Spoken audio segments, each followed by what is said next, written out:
Hey, what happened? Yes, okay. Can you see my screen, everybody? Yes, ma'am. All right, good. So we're continuing with salivary gland tumors because I think I took two quite extensive lectures on salivary gland tumors, and we had students attending them as well, yeah, answering questions and so on. But I realized that when I joined, and I have our students today, 7 students who have joined, there is still a lot to be understood about salivary gland tumors. So I just thought I would continue with this subject. And if at the end of 3 sessions on salivary gland tumors, people are unable to make a diagnosis, then I will consider that I have failed in my ability to convey the messages that I wanted to convey. All right. So yeah, what's happening here? You can see my screen? Yes, ma'am. All right. Very good. All right. The first thing is that I'll just show you a whole lot of images, and then I'll ask one of you to identify the site of this tumor. It's very obviously a tumor. I think you can see here in the top right-hand corner the salivary gland. Yes? Okay. Here you can see. And I'm not going to describe this to you. Just look at this and then tell me the site of this tumor. And I don't want to know just salivary gland. All right. And one of you will have to tell me. Vishaka, pay good attention because I'll ask you to identify the site of this tumor. Okay? That doesn't mean that the others don't have to look.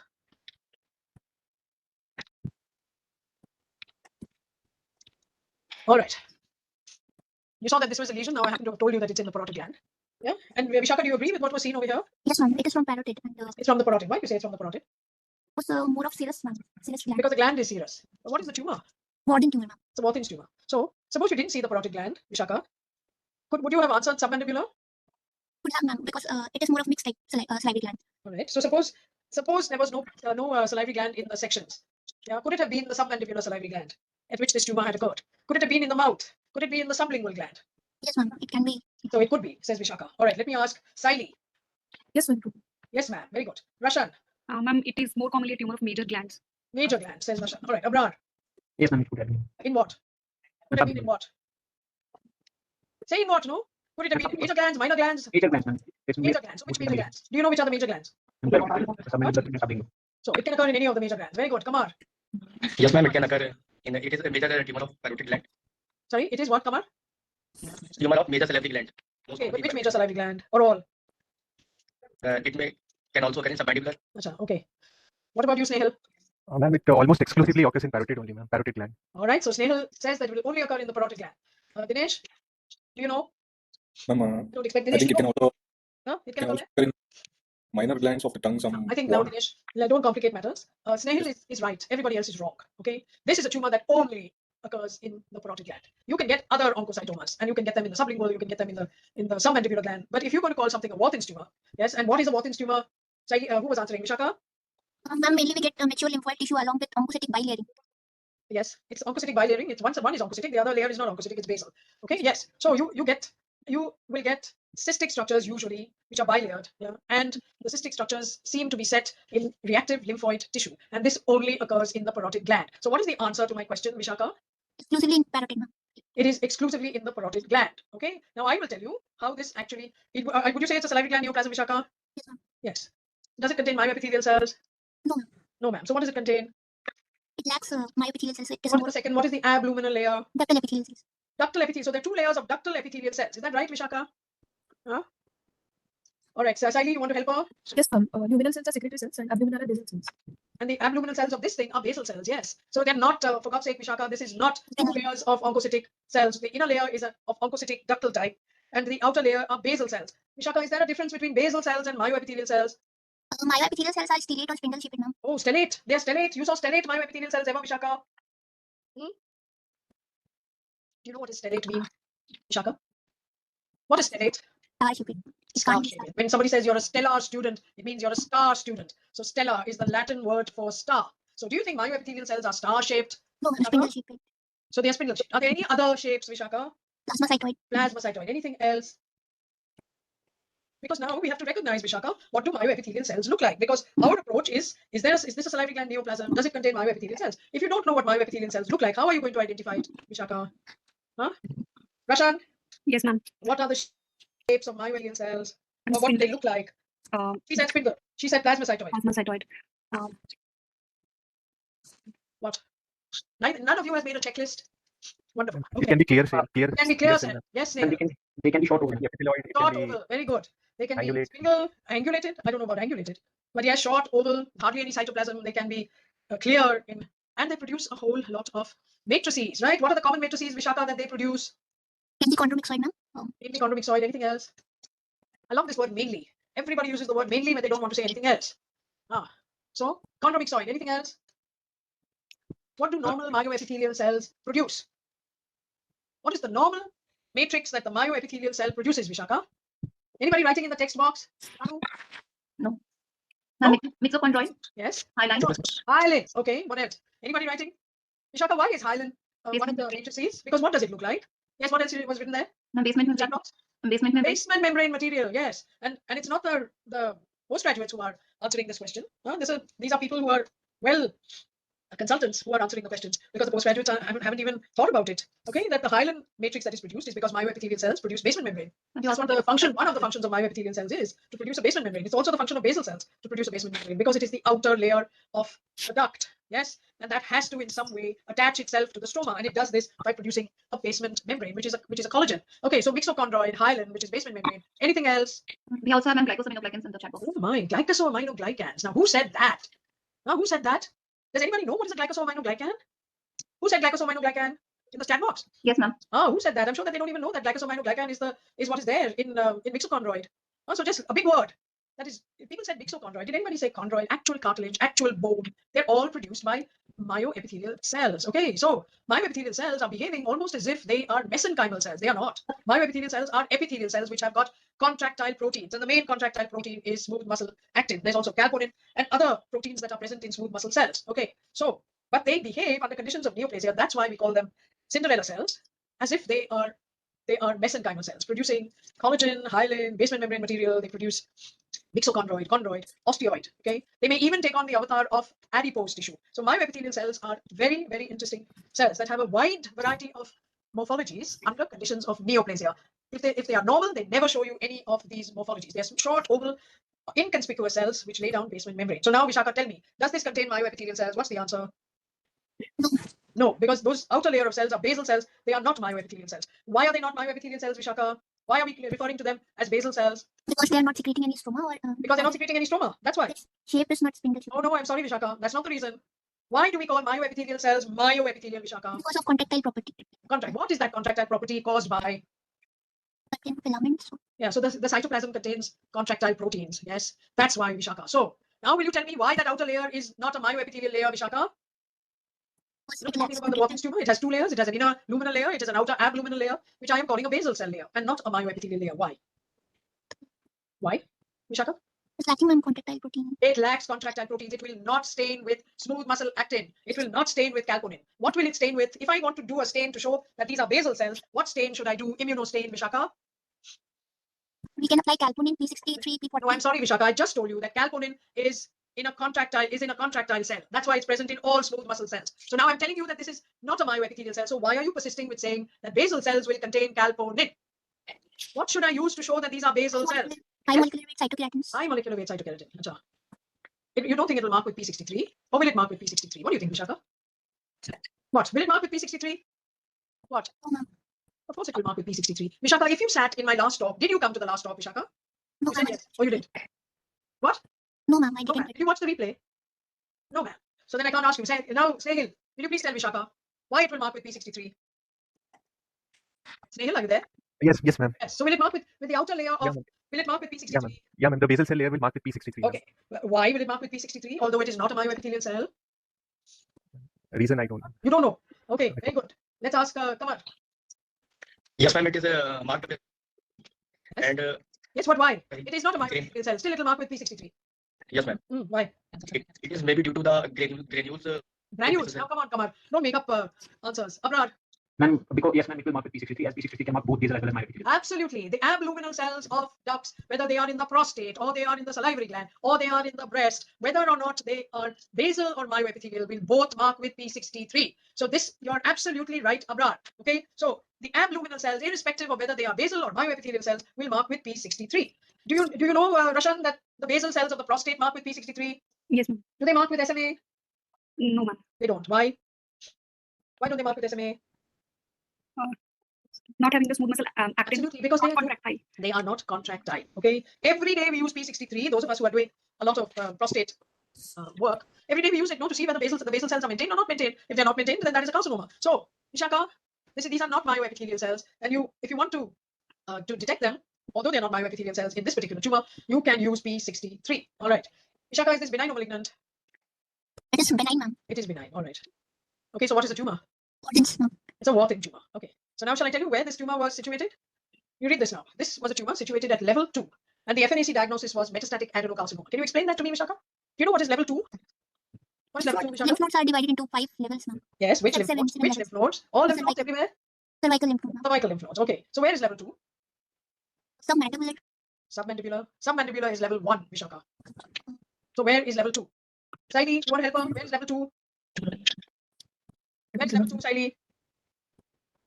No? Are you there, Saili, or you disappeared? Yes. Where is level 2? Say yes, at least, otherwise I don't know if you're there. I don't remember. You don't know where is level 2. Okay. Rashan, Submandibular gland. I just told you submandibular is level 1. So where is level Upper 2? cervical then. Upper cervical. Where is the upper cervical level? Ma'am, jugular-digastric, upper jugular-digastric. Jugulodigastric is not level 2. Jugulodigastric is level 3. So where is level 2? And submental. I just told you submandibular is level 1. And submental. Submental. No, that is level 1. It's level 1A. Level 1B is submandibular. So where is level 2? Okay, Abrar, did you answer? Are you there, Abrar? Upper Yes, jugular. upper jugular. Upper jugular. Very good. So where is upper jugular? Give me the anatomic landmarks of upper jugular. Ma'am, Yes. bifurcation of common jugular and internal jugular vein. Upper jugular. Do you not know that it is behind the ear, near the And the mastoid? of digastric muscle in between the. Do you know that it is the upper end of the sternum? How do you do upper, middle, and lower? You divide up the sternocleidomastoid muscle into 3 parts. Okay? So what is the sternocleidomastoid? Why is it called sternocleidomastoid? Come on, Russia. And it has origin from the sternum as well as the anterior one-third of the clavicle and then goes to the mastoid process behind the ear. Exactly. So now tell me, where is the And it is divided jugular? into 3 parts. So posteriorly marked by the upper part of the sternocleidomastoid, the level 2, ma'am. And level then mid cervical is behind the middle part of the sternocleidomastoid, and level 4 is the sternocleidomastoid muscle is bounding it anteriorly. So now that is level 5. But anyway, it is deep to the lower third of the sternocleidomastoid. But if level 1 is near the mastoid process where the sternocleidomastoid is inserted, okay, how come that this tumor was situated there? Ma'am, a part of the parotid, Yes, Rashan, very good. Which part of the parotid? the lobe of the parotid is also there in that area. Rashan, please. You were doing very well until you said something very And it silly. circles around the ear, on the lobe of the ear, anatomical landmark. So it goes from interior to the That's what we know about the parotid. But what As is at the level of the upper jugular lymph node? It's the lower pole of the parotid, not the deep lobe, please. Okay, the deep lobe is deep to the ascending ramus of the mandible. So this was FNAC'd as a tumor in level 2 lymph nodes. And are you surprised that somebody called it a metastatic adenocarcinoma? No. So when it came out, it was a Warthin's tumor. Now this is something that you have to understand, that the Warthin's tumor occurs only and only in the parotid gland. It's usually in the superficial lobe, but not uncommonly it is in the lower pole of the parotid, and it hangs at the level of level 2. And because there is a lot of lymphoid tissue in it, and you're seeing epithelial cells, people will often mistake this for a metastatic adenocarcinoma unless somebody pays attention to the oncocytes in the lesion. Okay, so this is the lesson one learns about Warthin's tumor. Okay, so the site of the tumor was the lower pole of the parotid, and here is your famous P63, Vishaka. Yes, you can see that the outer layer is highlighted by P63, and yet this is not myoepithelium. Okay, very good. So who's going to take case number 2? Come on, Saili. Yes, sir. Come on. Sorry. Yes, Saili. tumor in the submandibular gland. Tumor in the submandibular gland. All right. I'll just show you the pictures, and then you tell me. Okay, I'm just showing pictures to everybody. All right. What will you say, Saili? Ma'am, I've written it out for you. Yeah. Yes. Read it. basilar tumor. Yes. It has 2 distinct patterns of growth, double layered tubules and crippling form. There are no mitosis, and matrix is hyaline and its own. Do you agree with that, Saili? What matrix are you seeing here? Ma'am, hyaline majorly, and some areas of mixed changes. Mixoid. Okay. What are you seeing here?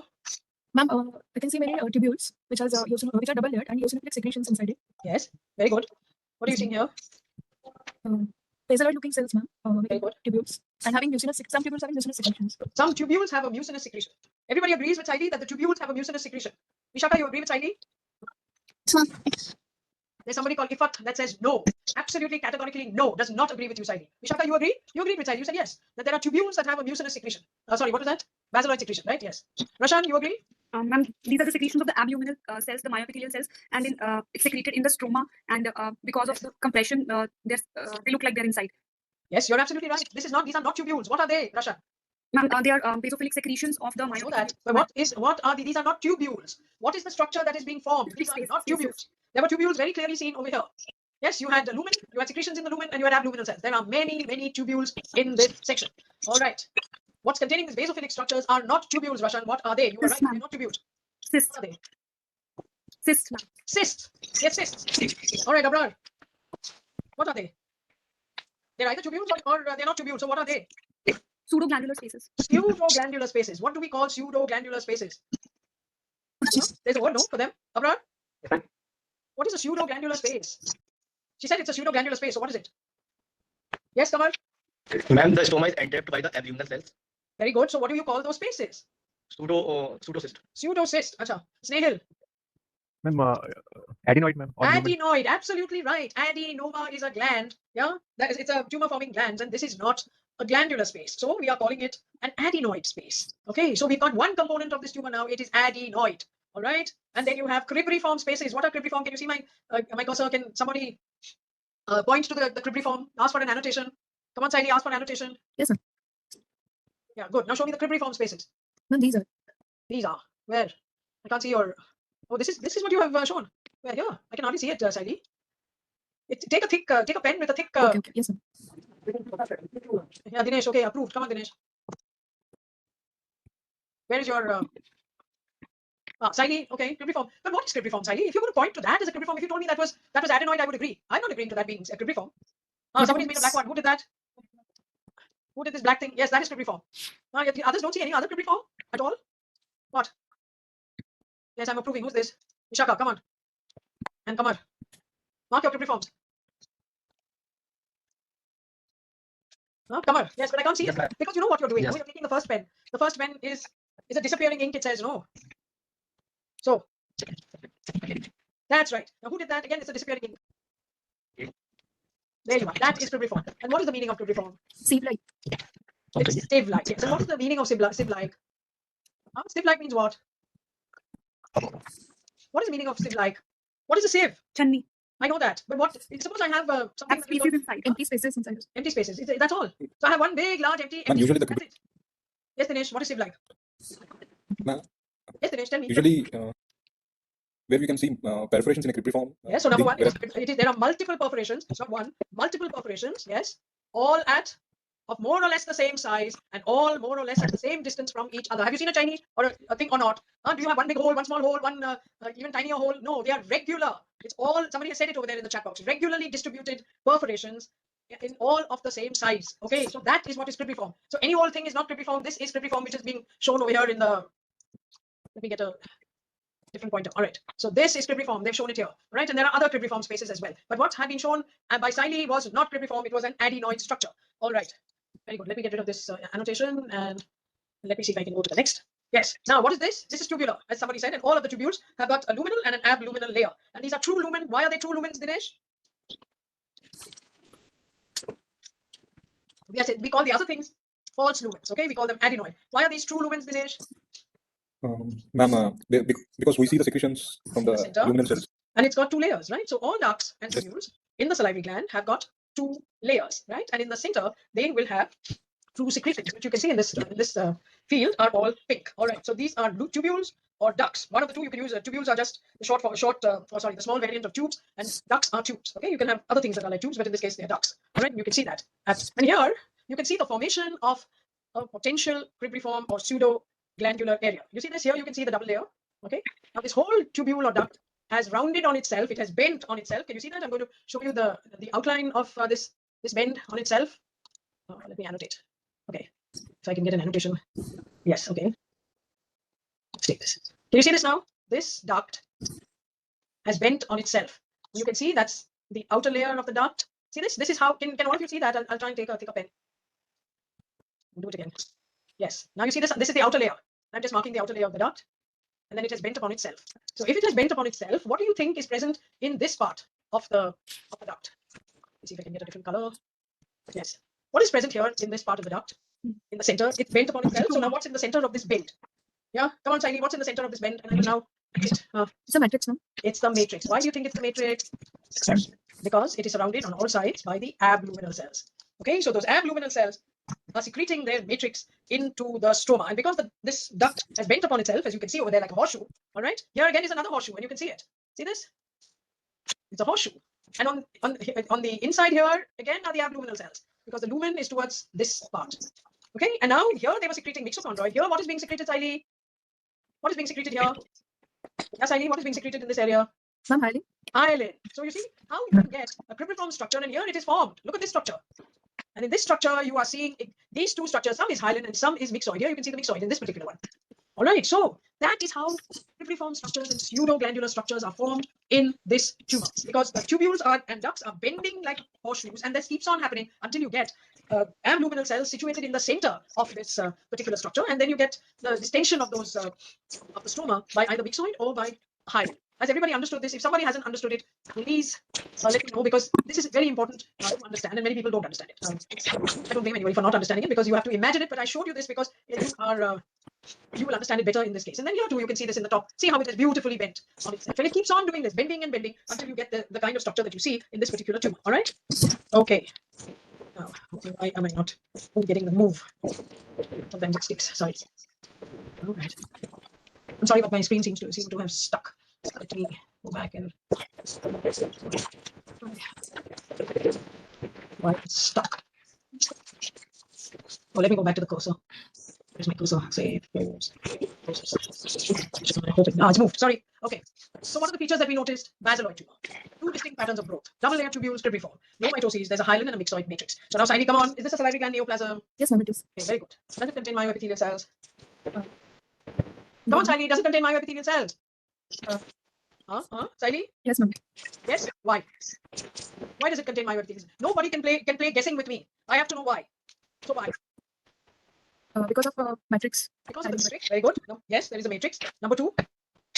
Yes. Come on, helper. Come on. Are you there? Come on. And also Yes, there are sir. secretions. What secretions?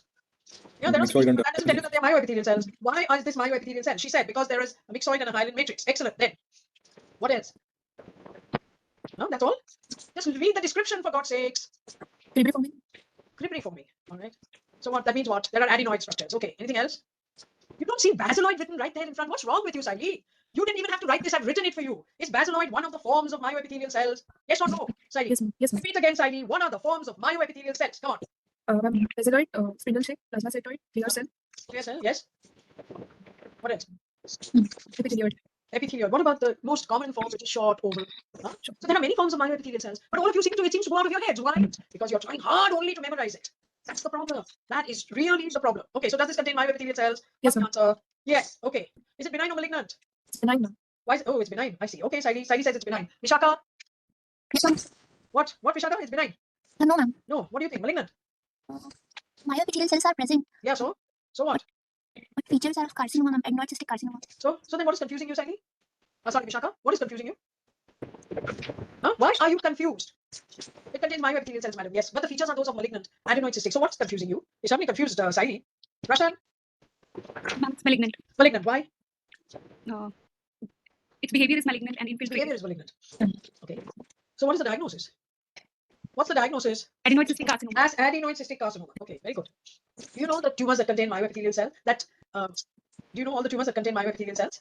Ma'am, pleomorphic adenoma. Very good. Adenoid cystic carcinoma. Very good. Myoepithelial carcinoma. Excellent. Then Myoepithelioma. very good.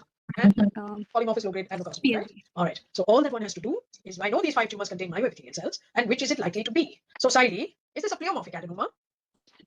Yes, Siley? Is it a pleomorphic adenoma? Siley is dismayed. No, ma'am, here. No, ma'am, you're here. So answer the question. She just told you there are 5 kinds of tumors with myoepithelial cells. Okay? Pleomorphic adenoma is one. So do you think it's a pleomorphic adenoma, Siley? You've seen pleomorphic adenomas? Ma'am. Yes or no? Yes, ma'am. Yes, ma'am. So do you think it's a pleomorphic adenoma? No, ma'am. No, ma'am. All right. Is it an myoepithelial carcinoma? No, ma'am. No, ma'am. Is it a myoepithelioma? No, ma'am. Has No, dual ma'am. population. Then what have you got left, Siley? You've got an adenoid cystic carcinoma. So what was your problem about saying benign or malignant? Siley? Because, madam, shall I tell you why I didn't think it was malignant, madam? Because I didn't see pleomorphism. I didn't see a high NC ratio. I didn't see mitotic figures. I didn't see necrosis. Yes, Siley? Is that the reason you thought that it might not be malignant? Yes, ma'am. Yes, ma'am. So I've been teaching students for 45 years, Saidi, so I know how you people think. All right. So it is malignant because it is an adenoid cystic carcinoma, and all adenoid cystic carcinomas are malignant. We call them carcinomas. And therefore, Rashan was right. It is malignant because there is no other tumor that looks like this. It is an adenoid cystic carcinoma. In this case, it is a low-grade tubular variant. Most of them were tubules. There were some cribriform structures. But I don't care about whether you know it's low grade or high grade or anything. You have to be able to identify myoepithelial cells, and you must know when to call something benign or malignant. So, Saidi, have you understood? Yes, sir. All right, good. Now, I've given the same thing to some students in Calicut, and their answers were either adenoid cystic carcinoma or epithelial myoepithelial carcinoma. 30 of the students answered, 15 were for one, and 15 were for the other. And epithelial myoepithelial carcinoma, and we'll see an epithelial myoepithelial carcinoma can be a very close mimic of either an adenoid cystic carcinoma or even a pleomorphic adenoma. So you have to be careful about that. Okay. And now if you want to see the immunohistochemistry, which I would never have done, okay, immunohistochemistry, I hope you will agree, is not required to make a diagnosis of an adenoid cystic carcinoma. All right, here it is expressing SOX10, which it does because adenoid cystic carcinoma has myoepithelial cells, and myoepithelial cell containing tumors express SOX10. And then this is the MIB protein, because adenoid cystic carcinomas have a translocation in which the MIB gene is translocated, and once it is translocated, then we are able to see the expression of the MIB protein. And you see that MIB protein over here, but you do not need it to diagnose the common run-of-the-mill adenoid cystic carcinomas. If you have a problem in the differential diagnosis, you can use MIB. Okay. Now, MIB positivity is seen in adenoid cystic carcinomas to huge extent. Okay. They may be seen in some myoepithelial carcinomas. Only 4 were tested and 2 showed it. Polymorphous adenocarcinoma in about a third. Myoepithelioma in about a 20. But by far and away, you will find that it is present in adenoid cystic carcinomas. Okay. All right. Now, who's going to take this case? Who's next over there? Rashan, come on. It's a case of tumor at the junction of heart, palate, and the gingiva. Okay. So where is that? Where do you think it is? This at the junction of the heart, palate, and the gingiva. Ma'am, heart, palate, anterior. Ma'am, around the in the So it's on the medial aspect of the maxilla, no? Medial The maxillary alveolar ridge. So that's the place where you get the heart, palate, and the gingiva, the medial gingiva of the minus the upper alveolar ridge. Okay. So I'm just going to show you pictures. Okay. So there are only 2 pictures. Well, there are 3 pictures here and 1 picture before. Okay. So look at the pictures now. You can see that this is the lower power view, and you see that it is in the buccal mucosa of the gingiva. You can see that there is squamous epithelium over here. Okay. And deep down, you have this tumor. You can see that the tumor has got some cystic structures, very irregular cystic spaces. Yes. And here you can see those cystic spaces. Okay. It's a tumor of a minor salivary gland. Excellent. Very good. Then this is partly circumscribed. It had polymorphous morphology showing tubules. Then there was also nest and as well as the solid pattern also. Okay. Then yeah, there are solid areas. They show nests of clear cells. In a hyaline and myxoid stroma, you can see as there are clear cells.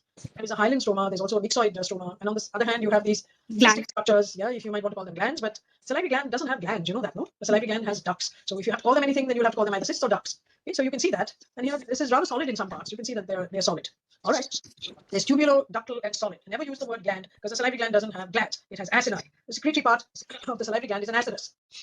And there are ducts lined by single layer of cuboidal cells with eosinophilic cytoplasm, and you don't see mucin. All right, let's answer the question. Is this a salivary gland neoplasm? yes, ma'am. Very good. Does it contain myoepithelial cells? It contains. It contains. You think so? It may or may not contain. I would say possibly. Can be there. However, the ducts are sometimes lined by the Yeah, single. the only reason to believe that there are myoepithelial cells, or you think that there maybe, is what, Rashan? That there are clear cells and there is a myxoid and a chondroid stroma, right? But you don't see double layered ducts in this particular things, but you do see solid areas that show nests of clear cells set in a hyaline and myxoid stroma. So we're not very certain, but we think that it might be there. Certainly we haven't ruled it out. Okay, so is it benign or malignant? It's a low-grade tumor, but malignant. It's malignant. Okay. If it was benign, it would be a pleomorphic adenoma, right? If it was malignant, then polymorphous adenocarcinoma. No, there's no other thing. It cannot be adenoid cystic. It cannot be epithelial, myoepithelial. If it was containing myoepithelial cells, okay, it cannot be a myoepithelioma. So if it contains myoepithelial cells, then it would have to be a pleomorphic adenoma if it was benign, or if it was malignant, it would have to be a polymorphous adenocarcinoma. Suppose it didn't contain myoepithelial cells, then what are the choices? Rashan, it's not a Hodgkin's tumor. Polymorphous adenocarcinoma. That is not, that contains myoepithelial cells. All right. What are the cells? What are the tumors that don't contain myoepithelial cells, Rashan? Ma'am, it does not have So mucus. it's not a It's not mucoid. It's not a walk-in. It's not having the morphology of acidic cell carcinoma. Acidic cell, excellent. Then Then it can be secretory carcinoma, not be a secretory carcinoma because Yes, the morphology excellent. is not there. Then it can be salivary duct carcinoma.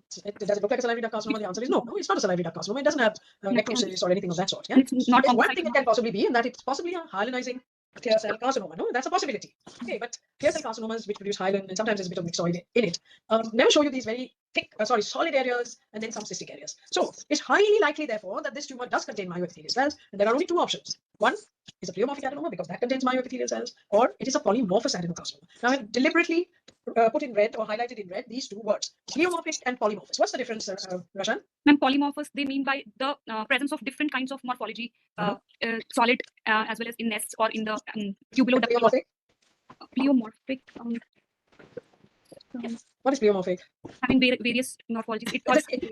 It's the same meaning. No, truly speaking, pleomorphic applies to cells, meaning that the cells themselves are large and small and very varying kinds of nuclei. That means extreme anisocytosis and isonucleosis. Yes, that is what we normally mean by pleomorphic. When we say that a tumor is a pleomorphic tumor, what do we mean? That it has got very large cells, bizarre cells, cells with very large cytoplasm, small cytoplasm, nuclei that are of various tinctorial properties, etc. And yet we use it for this very benign tumor called a pleomorphic adenoma. Okay, because pleo and poly are just two words that mean the same thing. Pleo is Greek and poly is Latin, and it means many. So when you say any morphologies, yes, it fits a pleomorphic adenoma because it's got glands and it has got cartilage and it has got myxoid and it has got conomyxoid and it has got solid areas and so on. So sometime in our past history, somebody used that word pleo, which means many, and morphic means many formed. Okay, that's what morphology is, about form, and they called it a pleomorphic adenoma.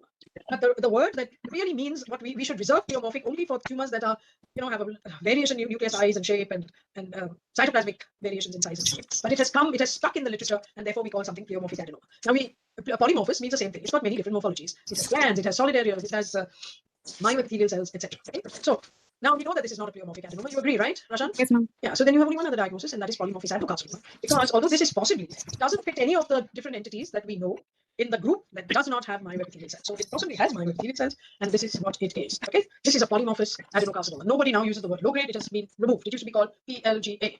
And let me tell you that the answers that the other 30 people who had attended a slide seminar, 14 out of 30 called it polymorphous, 5 out of 30 called it low-grade mucoepidermoid, and some of them called it a cellular pleomorphic adenoma, and you can understand why, and others called it a myoepithelium. Okay. So any questions on this one? Are there any questions in the chat box before we go to the next one?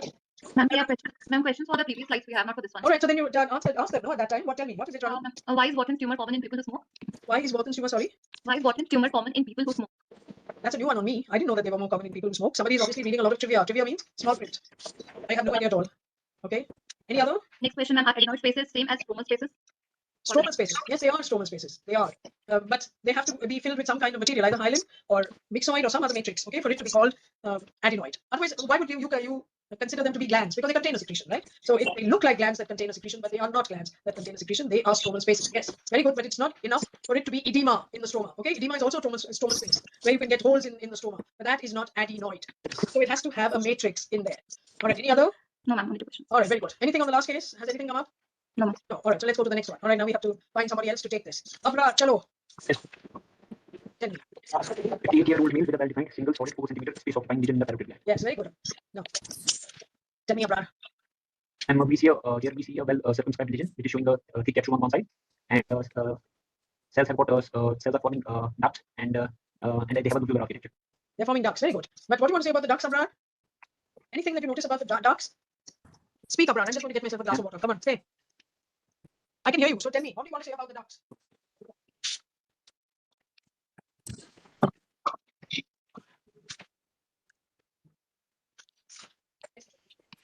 Yeah, Abra, come on. You don't want to say anything about the ducts. Few of the ducts are filled with secretions. Few of the ducts are cystic. I think they're all cystic. No, they're small or large. It is actually multicystic. Yes or no? And few of the ducts are filled with secretions. Oh, we have got secretions. But did you say something about it being cystic? No, you don't think that there are cysts? Yes, ma'am. Yes, ma'am. Chalo, Abra, of course there are cysts. Okay. See, there are some very interesting things that you have to notice over here. Huh? It's not just cysts. Okay. You see that there is a large duct over here. Yes. Can you see it in my? Yes, ma'am. Maybe I should do some annotation. But there is a large duct. And there are stroma cystic spaces. Yes. Anything else you notice at this power? Because I think that the low power is such a wonderful power. Everybody, when I'm listening to students and I'm listening to somebody, sort of looking down a microscope, and when I say listening, I hear the click of the lenses as they go by. And I know by the click of the lenses whether somebody is an amateur. You know what is an amateur, Abraham? What is the meaning of amateur? Who just started and doesn't know. Yes, and somebody who is an expert, professional. Because when I hear click, click, click, click, and a long period for the fourth lens, I know that person is an amateur. But when I hear click, click, and a long gap before the third and the fourth click, then I know that person is an expert or a professional. Why is that, Abraham? And because he or she can't understand at low power what the pattern is, and he directly goes on to look up ourselves. To high power, because most students think that you can make a high power diagnosis by looking under high power, and unfortunately not. So now come on, Abraham. What are you seeing under low power? You agree that this is low power? Yes, ma'am. All right, so tell me. Now just don't tell me about ducts and then there are cysts and there are some secretions. Look carefully. These cysts are separated by hyalinized stroma. What is separated? You're right. There's beautiful hyalinized stroma. Okay, look at it. It's dissecting through this lesion. You agree? That's the word that is operative. It is dissecting through. Yeah, it's dividing up this lesion into some parts. Look at this. And you can imagine that even in this left-hand side thing, that there is another part of this lesion that is not been photographed over here. It is to the south of this particular thing. So, and what is it doing? It is dissecting this into what? What do you think each of these areas that are encompassed by this hyaline Hyalinized trabeculae. These are trabeculae because trabeculae are walls or beams. Okay, so they're dividing up this stuff. Yeah. They are supporting the lobular architecture, lobule. Ah, see that, Abraham? It is so interesting that you made this observation that it is dividing up these trabeculae are dividing up this tumor or whatever it is into lobules. Okay. Now you look a little more carefully, and what you see is there are these ducts and they're cystically dilated. Okay. You see one large duct that is coming to this lobule because there's another one that is hyalinized and it is on that side. Okay. And you see a lot of inflammation. Do you see the inflammation? And at this point, I can't appreciate it, but You can't appreciate it. All right, Abraham, that's excellent. Now you see. What do you see? What do you see here? Now this is a little higher power. This is a little higher power, and that's even more high. What are you seeing? these are arranged in ducts, and there is a hyalinized stroma, and individual cells they have a Now, cuboid. listen, now, Abraham, please don't use the word hyalinized loosely. This is hyaline.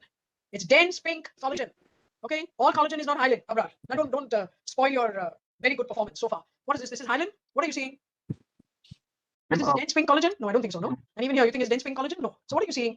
Fibrosis of sclerosis. Fibrosis. Excellent. Yes. It's fibrosis, but it's not hyaline fibrosis. Very good.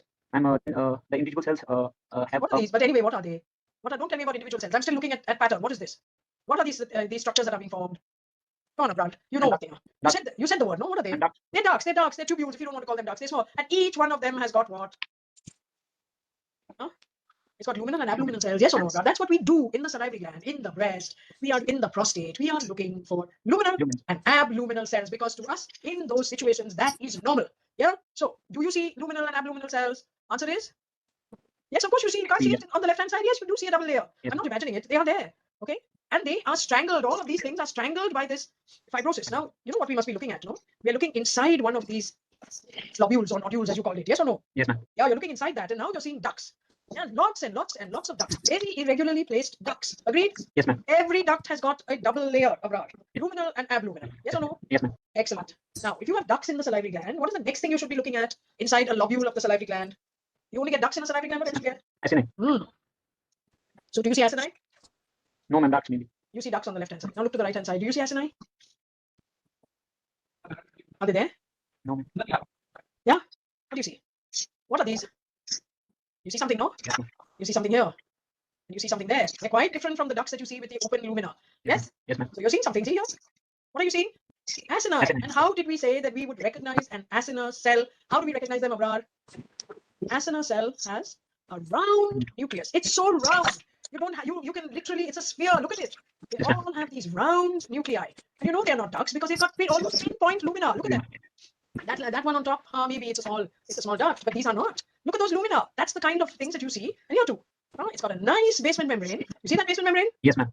You see the basement membrane, but you can't really appreciate maybe a myoepithelial cell here or there, which is very hard to appreciate. Okay, and then you see these ducts. These ducts are long. You see the long tubular ducts, and then there are some more little ducts. And you see these, which have a very cystically dilated morphology.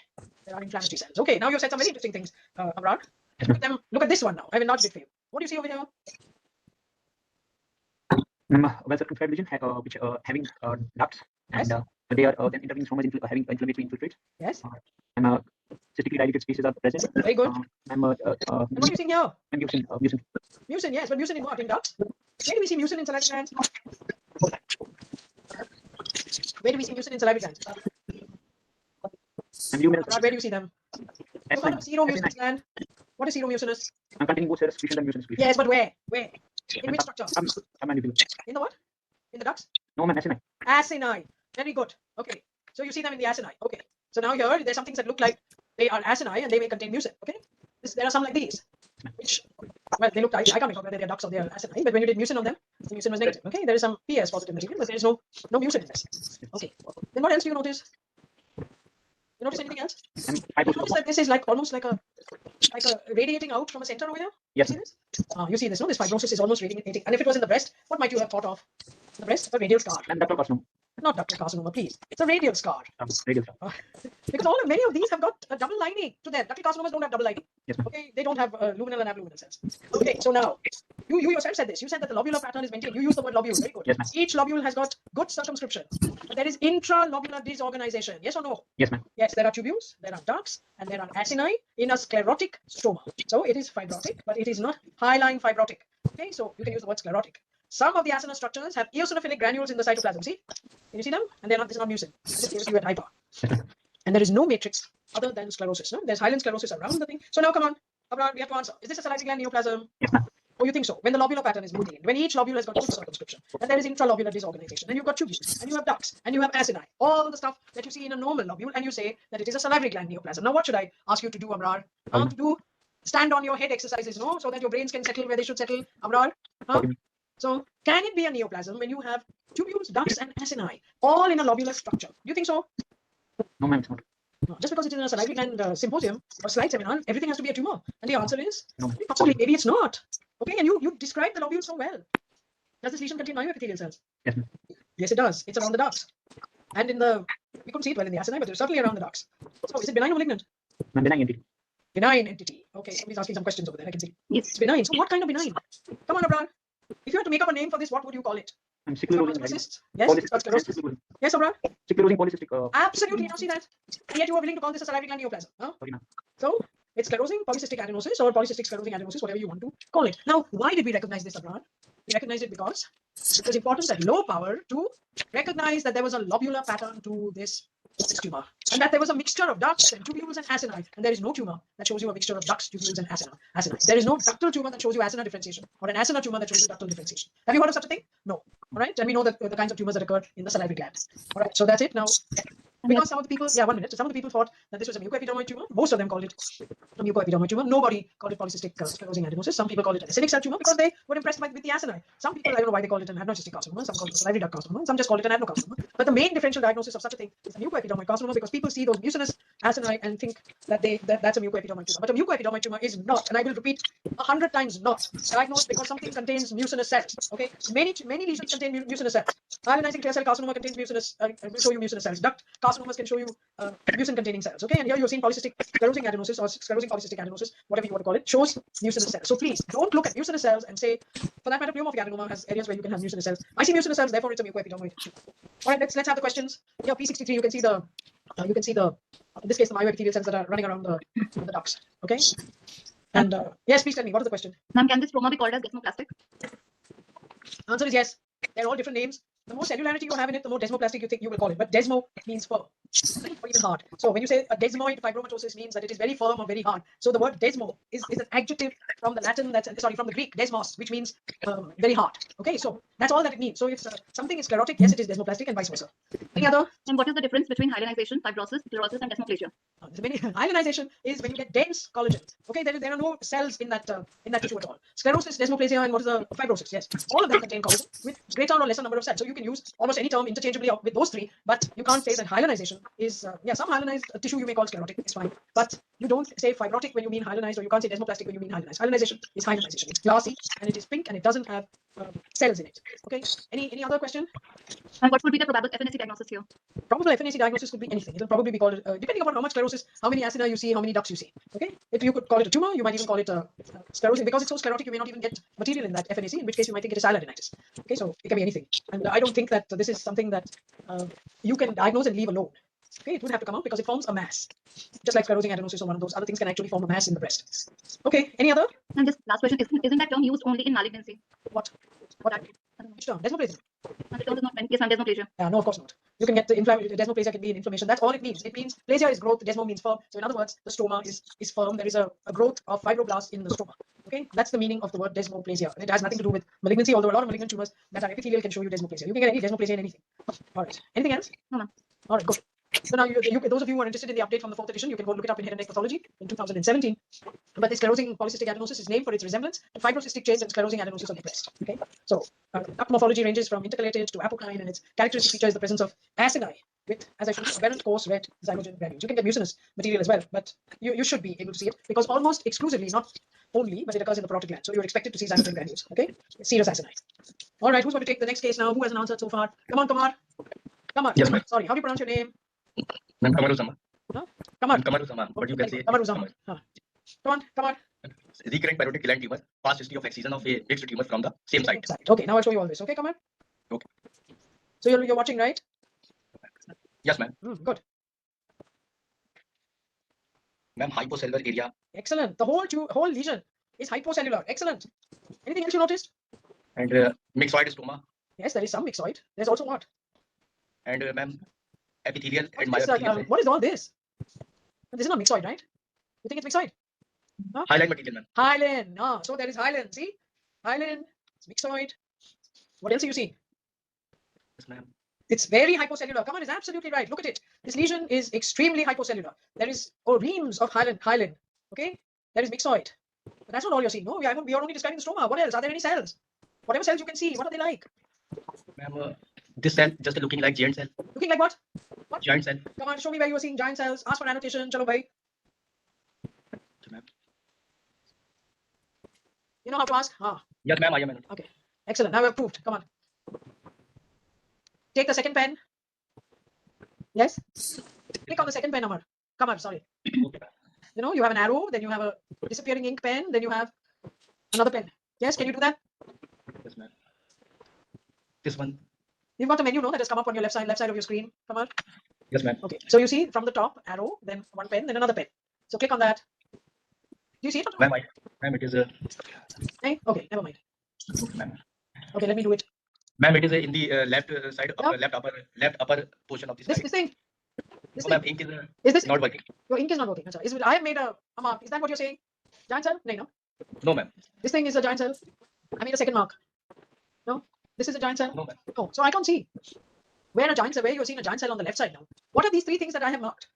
Are they cells? Yes, ma'am. Come on, they're cells, right? So what kind of cells are they? Epithelial cell.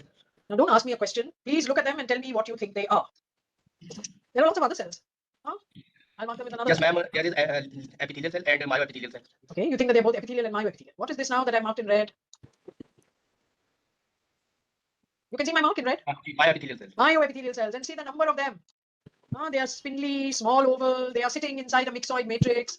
Okay, so it's very hypocellular, but there are many myoepithelial cells. What was marked in greenish blue is, yes, there are many myoepithelial cells, and the ones that I'm marking in red are myoepithelial. You see that they are diffusing out into the stroma. Yes, and that's what is one of the characteristics that we have said of myoepithelial cells. They diffuse out into the stroma, and then you've got these that are sticking together. Let me get another color. Okay, these are sticking together, these blue things, and they may be epithelial cells, okay, clusters. But there are any number of myoepithelial cells which are laying down this hyaline and this myxoid. Okay. Okay, now let's do this. See, look at it here. It's the same thing. Okay, you see these are all myoepithelial cells and they are sitting around a hyaline matrix in the stroma. These are probably epithelial cells where you see my cursor, and outside them you see these cells which are myoepithelial cells. So you have got epithelial cells, you've got myoepithelial cells, you have got myxochondroid, no, sorry, not chondroid, myxoid and a hyaline stroma. But it is extremely, now you can see so well over here. You can see that these are probably all myoepithelial cells.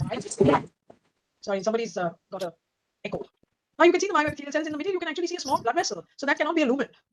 So you've got lots and lots of myoepithelial cells and some possible epithelial cells in this tumor. So here we are, Kamar. You said all this, myxoid, dense, hyaline matrix, spindle cells in small aggregates with fuzzy group outlines. Of course, there are no acinar formation. Occasional small ductular-like structures. Okay, so is this a salivary gland neoplasm, Kamar? Is it? Okay, very good. Does it contain myoepithelial cells? Yes, ma'am, it contains. Very good. So, is it benign or malignant? It is benign. It's benign. All right. Why? Why is it benign? Remember the Slow history? growing. Ma'am, it is slow growing. It's slow growing. You remember the history? What's the history, Kamar? Anybody wants to tell us the history? Huh? What, Kamar? There is a past history of what? Removal of a pleomorphic adenoma, and this is a recurrence, Kamar. So, you want to answer this question? Is it benign or malignant? All right. So Kamar doesn't want to answer. Come on, Snehal. It's a benign tumor. No. Excision. Past history of excision. Yes. ma'am. So, Ma'am, it is a it's a what? Sorry, Kamar. benign tumor. It's a benign tumor. What benign tumor? You can't just say benign tumor. You have to tell me what benign tumor. No, Ma'am, Snehal. it is a recurrent.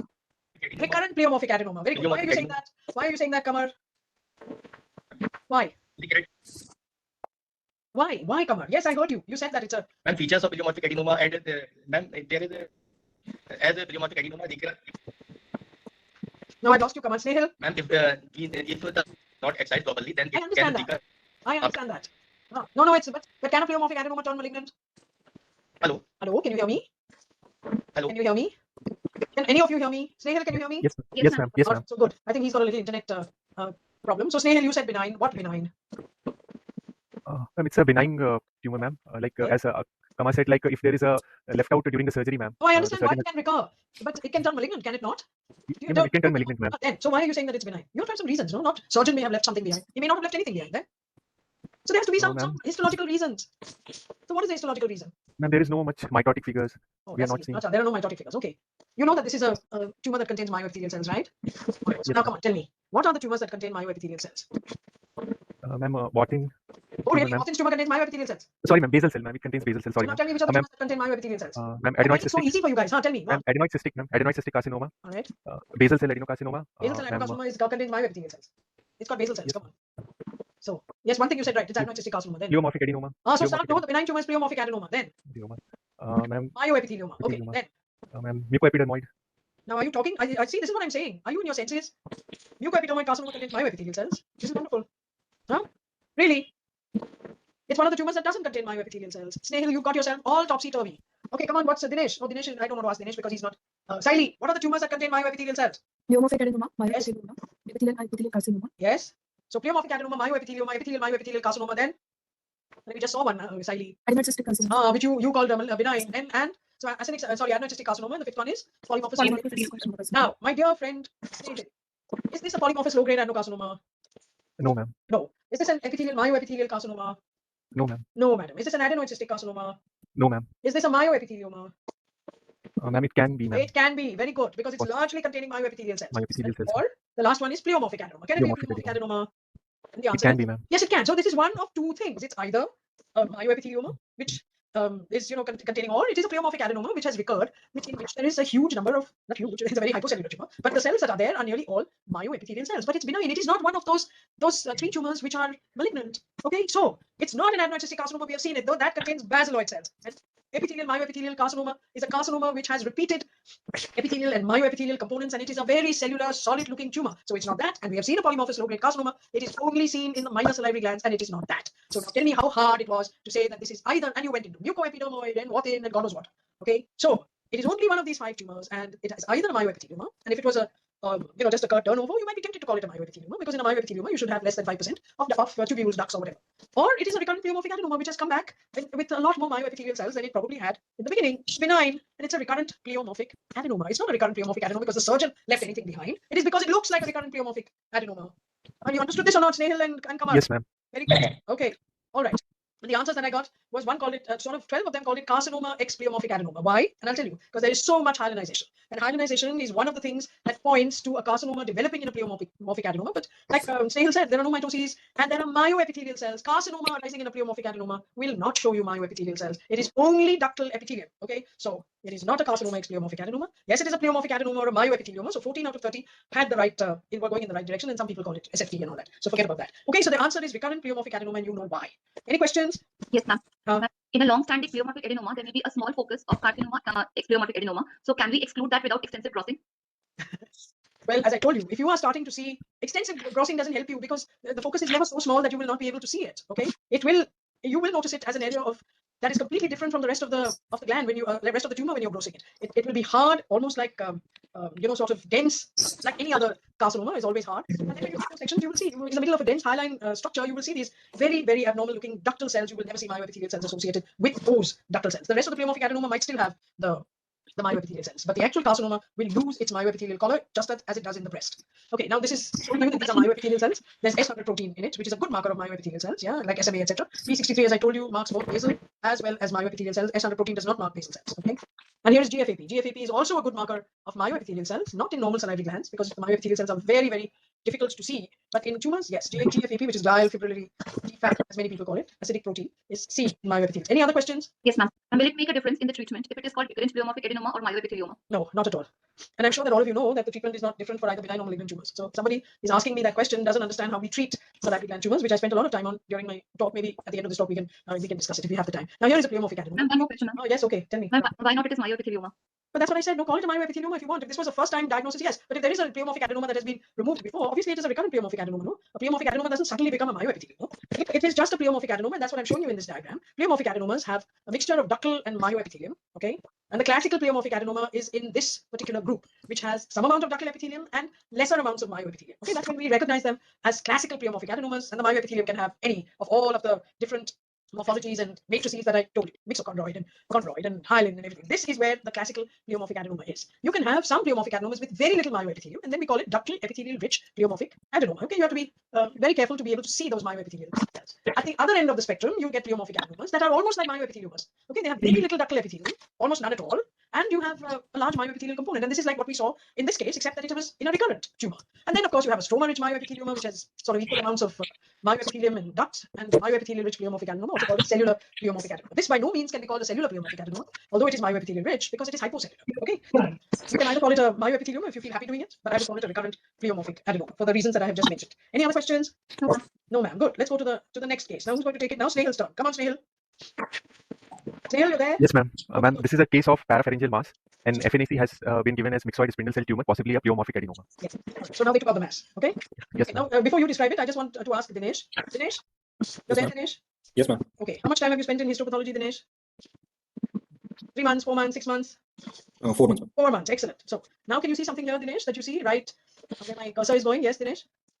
Yes, Yeah, ma'am. see it? All right. What would you call this? Now, 4 months you've done. And you will, I'm sure you know what you will call this. What do you call this? Say anything, whatever. Can you see something that's looking very wavy? Laminated, ma'am. Some correct. Laminated, okay. Not a bad description. And then it's wavy, no? And it is, can you see any cells in it at all, Dinesh? Any cells? No, ma'am. No. Here, down here, if you strain hard at this part, yes, you can see some blue dots. But Blue you see dots. absolutely no blue dots here, okay? So what is it? Yes, ma'am. Just now we were talking, no, about somebody was asking sclerotic, fibrotic, desmoplastic, something. So what would you call, what would you say for this, Dinesh? No, chalo, Dinesh. Keratin, might. It's not keratin now. Come on. This is hyaline. Okay, so Yes, this is okay. very hyaline. Okay, it's hyalinized, densely collagenized tissue. Okay, maybe it's not so pink, so you may not want to use the word hyaline, but it is densely collagenized tissue, and you can see a clear separation between this densely collagenized tissue and what is below. Yeah, here you can see Yes, some dots, right? Not to say that there is Yes. no collagen over here. There is. So this is what we call a capsule. Okay, and when collagen is so dense, and the densest collagen you see in ligaments around your spinal cord, your ligaments in your joints, ligaments in the tendons, those ligaments are put into formalin, etc., you get this wavy appearance. Can you see the wavy appearance?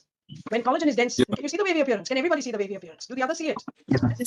Now, lots and lots of students mistake anything wavy for nerve. This is not nerve. Yeah, it cannot be nerve because nerve shows you nuclei.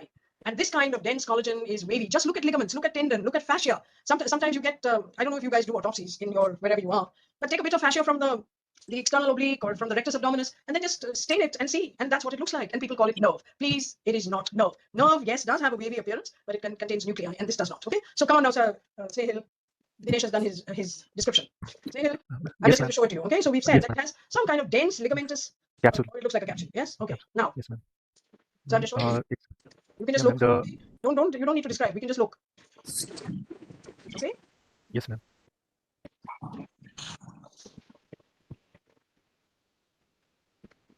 All right. So come on, you seen? Yes, ma'am. You notice now something that we saw in that capsule? Yes, ma'am. The same What do you see here? wavy, Wavy. Acha, it's wavy. Very good, Snehil. But is this wavy with Yeah. nuclei or wavy without nuclei? ma'am, with nuclei, ma'am. It's a See, wavy with nuclei. but you saw that over there. There was wavy without nuclei, and now we're Without coming nuclei. into the actual lesion, and you're seeing what? Yes, you can see wavy with nuclei. Yes. Nuclei. And what else do you Yes, see? ma'am. Ma'am, the stroma Very good. is a little hyalinized or And as well as like loops and edematous, possibly ma'am. mixoid. See? Myxoid, Yes, yes, ma'am. myxoid. Yes. And what kind of Yes, cells are you seeing? ma'am. All spindle-shaped wavy cells, ma'am. Spindle-shaped cells, ma'am. Spindle-shaped cells. Yes, very good. They're spindle-shaped cells. Some of them have got a little bit of a. See these cells? They're a little wavy. No, even the nuclei Yes, have got ma'am. a little bit of a wave. Yeah. Wavy. Yeah. You can see Yes, that. ma'am. See Ma'am, that? wavy nuclei, ma'am. So they're Yes, wavy ma'am. nuclei. They're thin, very thin Yes, ma'am. nuclei. So slender. In fact, you can hardly get cells that are less slender than nuclei that are less slender than this. And then Yes. there is a waviness, not just to the collagen, but look at the cell itself is wavy. It's long and wavy because it's got a nucleus. So it has to have, Yes, ma'am. this has to be the cytoplasm. Look at the cytoplasm of the cells. Very good. Long cells with wavy cytoplasm and slender. The word is slender or thin nuclei. Excellent. And still, Yes, ma'am. all of them are not very dense. Some of them are actually, you can see into the nucleus. Look at that. How a beautiful wavy cytoplasm. And you can Yes, see ma'am. the wavy nuclei. Very well seen. So here you are. Encapsulated wavy spindle cell tumor. Yeah, because the tumor itself is wavy. The cytoplasm in the nuclei are wavy. Yeah, myxoid and collagenous Yes. matrix, and some of the nuclei are thin, dark, and slender. That's very good. Now, come on. Is this a salivary gland neoplasm? Ma'am, we cannot say, ma'am. You cannot say. Oh, excellent. All right. Anybody wants to say? He cannot say. Center. Siley? Probably not. Probably not. Very good. Vishaka? Vishaka, you there? Vishaka's gone. Roshan? Ma'am, something of from neural origin, ma'am. Okay, so you don't think that this is salivary gland, right? No, ma'am. But myoepithelial cells can be spindly. So So you tell me, no, do you think that this is salivary gland or not? So what do you also want to sit on the fence like snail? Yeah? it's Okay, not just like slightly. the answer, Abrar. Ma'am, it probably could be as these myoepithelial cells can be So you spindly. think myoepithelial cells can be spindly? Okay, Yes, ma'am. and they show you hyaline and myxoid stroma. Oh, excellent. Now, come on. Yes, ma'am. Salivary gland. Yes, there is a maybe my Okay, so the answer is no. It is not. This is not a myoepithelial neoplasm. Myoepithelial cells may be spindly, but they're not wavy, for God's sake. They don't have these long cytoplasms which are waving. You can see them, as well as the nuclei that are wavy. But you are thinking that they may be, you think that they're myoepithelial because there's a myxoid and a hyaline matrix. So everything that produces a myxoid and a hyaline matrix and is spindly is not a myoepithelial cell. No, okay? There is an absence of epithelial elements and there are no cell clusters and groups at all. Okay, so this is not a myoepithelial neoplasm. Okay, does it contain? The answer is no. It is irrelevant because this is not a salivary gland neoplasm. If it's not a salivary gland neoplasm, why should we even ask whether it has got myoepithelial cells? So what is it? Come on. Ma'am, possibly a neoplasm of neural origin, ma'am. So is it benign or malignant? Benign. It's benign. Benign, ma'am. And what is it? There's only one tumor that looks Neurofibroma. like this wherever it occurs. Neurofibroma. It's a neurofibroma. Okay, and the answers that people gave were neurofibroma in 11 out of 30. So where is this neurofibroma coming from? Senthil? Parapharyngeal. It's from the Parapharyngeal vagus nerve. That's where this neurofibroma is coming from because it is no Sai, it is not a schwannoma. This is a neurofibroma. These thin, wavy, spindly nuclei are classic of a neurofibroma. Schwannomas do not produce wavy cells. Okay, it would be very odd schwannoma to do it. Some people call it schwannoma, etc. Okay, so S100 protein. Umar, sorry, Kamal, you said that it could be myoepithelial cells, no? So notice that S100 protein is marking these cells. So what now? Should we reverse our thing and say yes, it is myoepithelial cells? No, CGFAP is marking. So are we wrong? Is this not a new? Of course not, because all neurofibromas are S100 protein positive, and many of them are GFAP positive. So this is a neurofibroma. You don't need an immunohistochemistry to tell you that this is a neurofibroma. And sometimes you do the immunohistochemistry and you will be led up the wrong track. Okay, this is a neurofibroma. So remember that there is no immunohistochemistry that is absolutely specific. If you do not get your morphology right, that means you've not made the right observations. Things are going to go wrong for you. Understood, Sahil? Yes, ma'am. Very good. All right. Now who's going to take the next one? We'll excuse Dinesh and we go back to Saili. Come on, Saili. Submandibular salivary gland tumor. Okay, very good. And I'm just showing you what you're seeing. Yeah, you have a cuff of lymphoid tissue there. Okay, it probably is actually a lymph node because as you see, there are afferents that are coming into this lymph node. Okay. I'm just showing you the stuff. And everybody can see.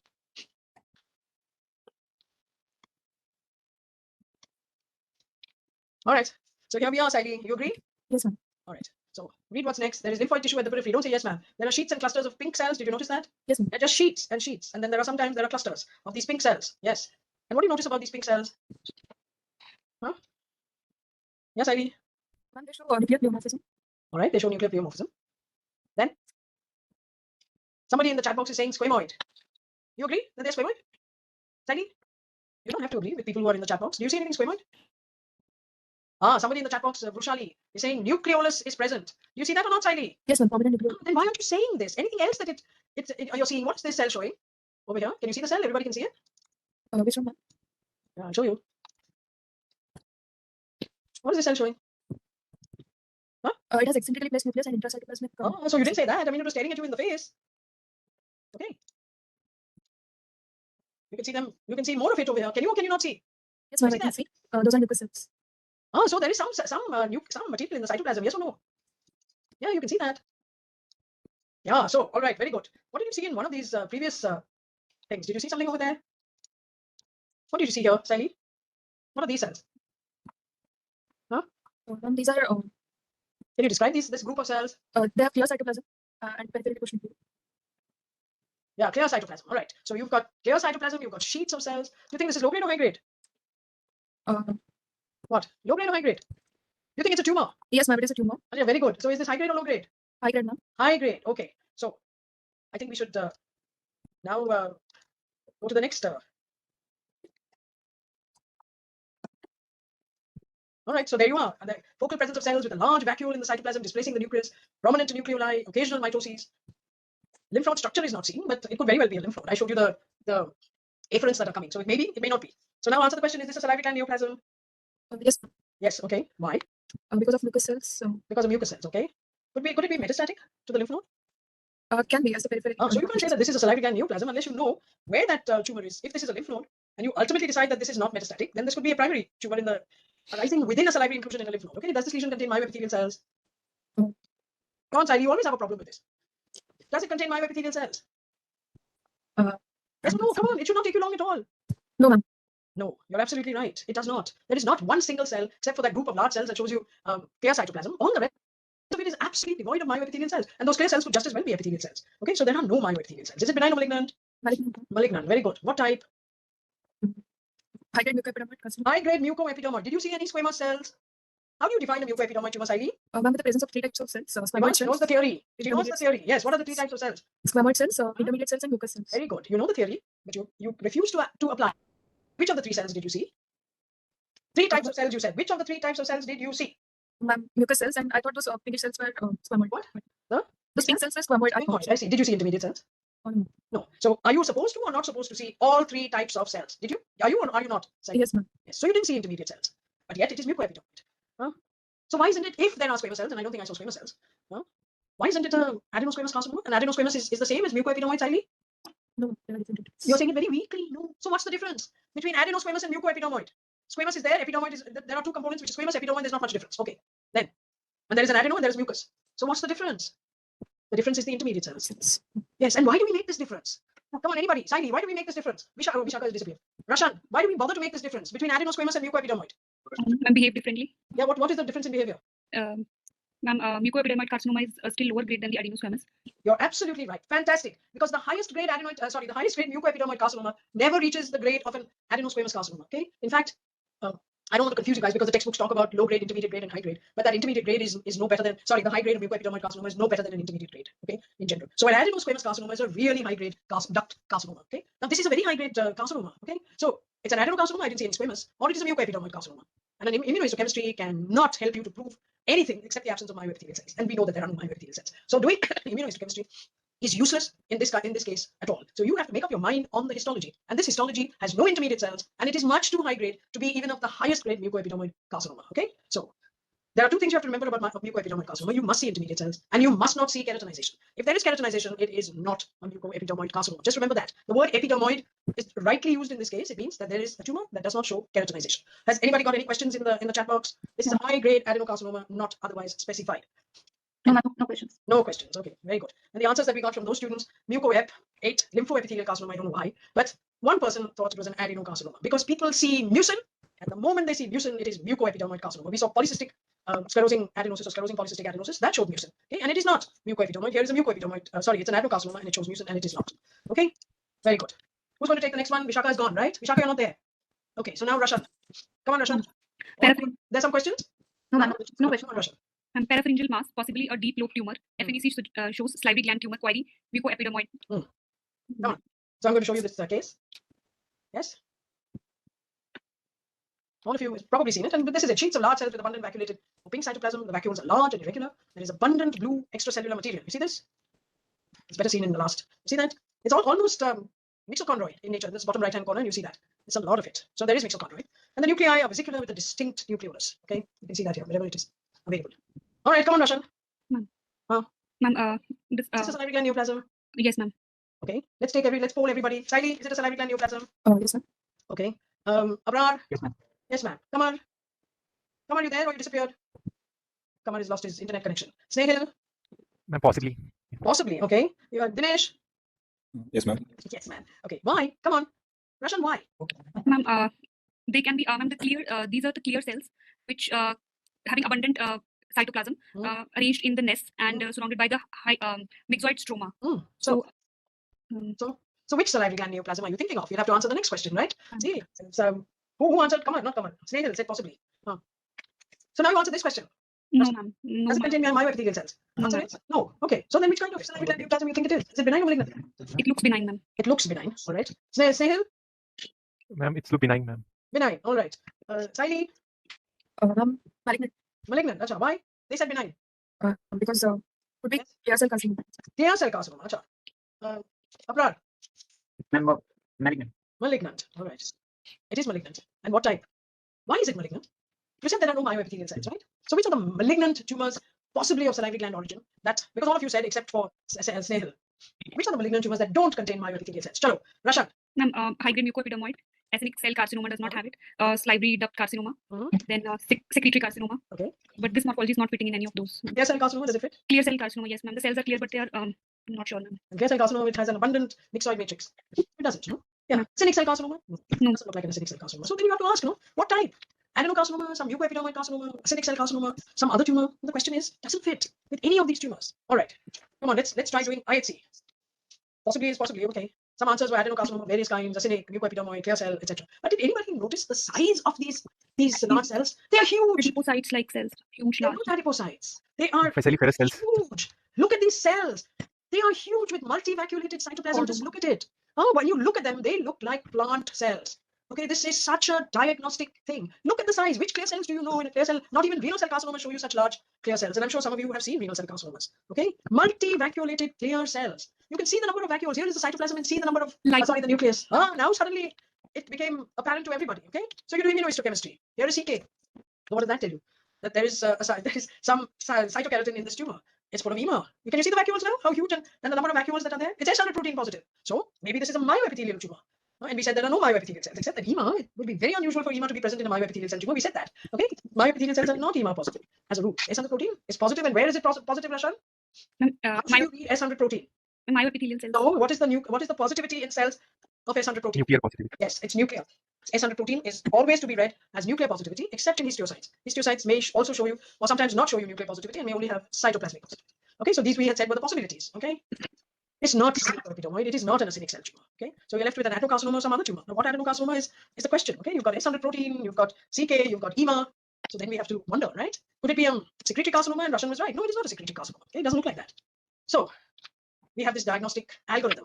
Okay, and the first thing, now this is for FNAC, but it holds true for histology. The first thing is salivary versus non-salivary origin. Okay, and we can't fit it into any salivary gland tumor, so we should start wondering, is this of non-salivary origin? And each one of you, once it was pointed out to you, then you knew what it was, right? What is it? It is?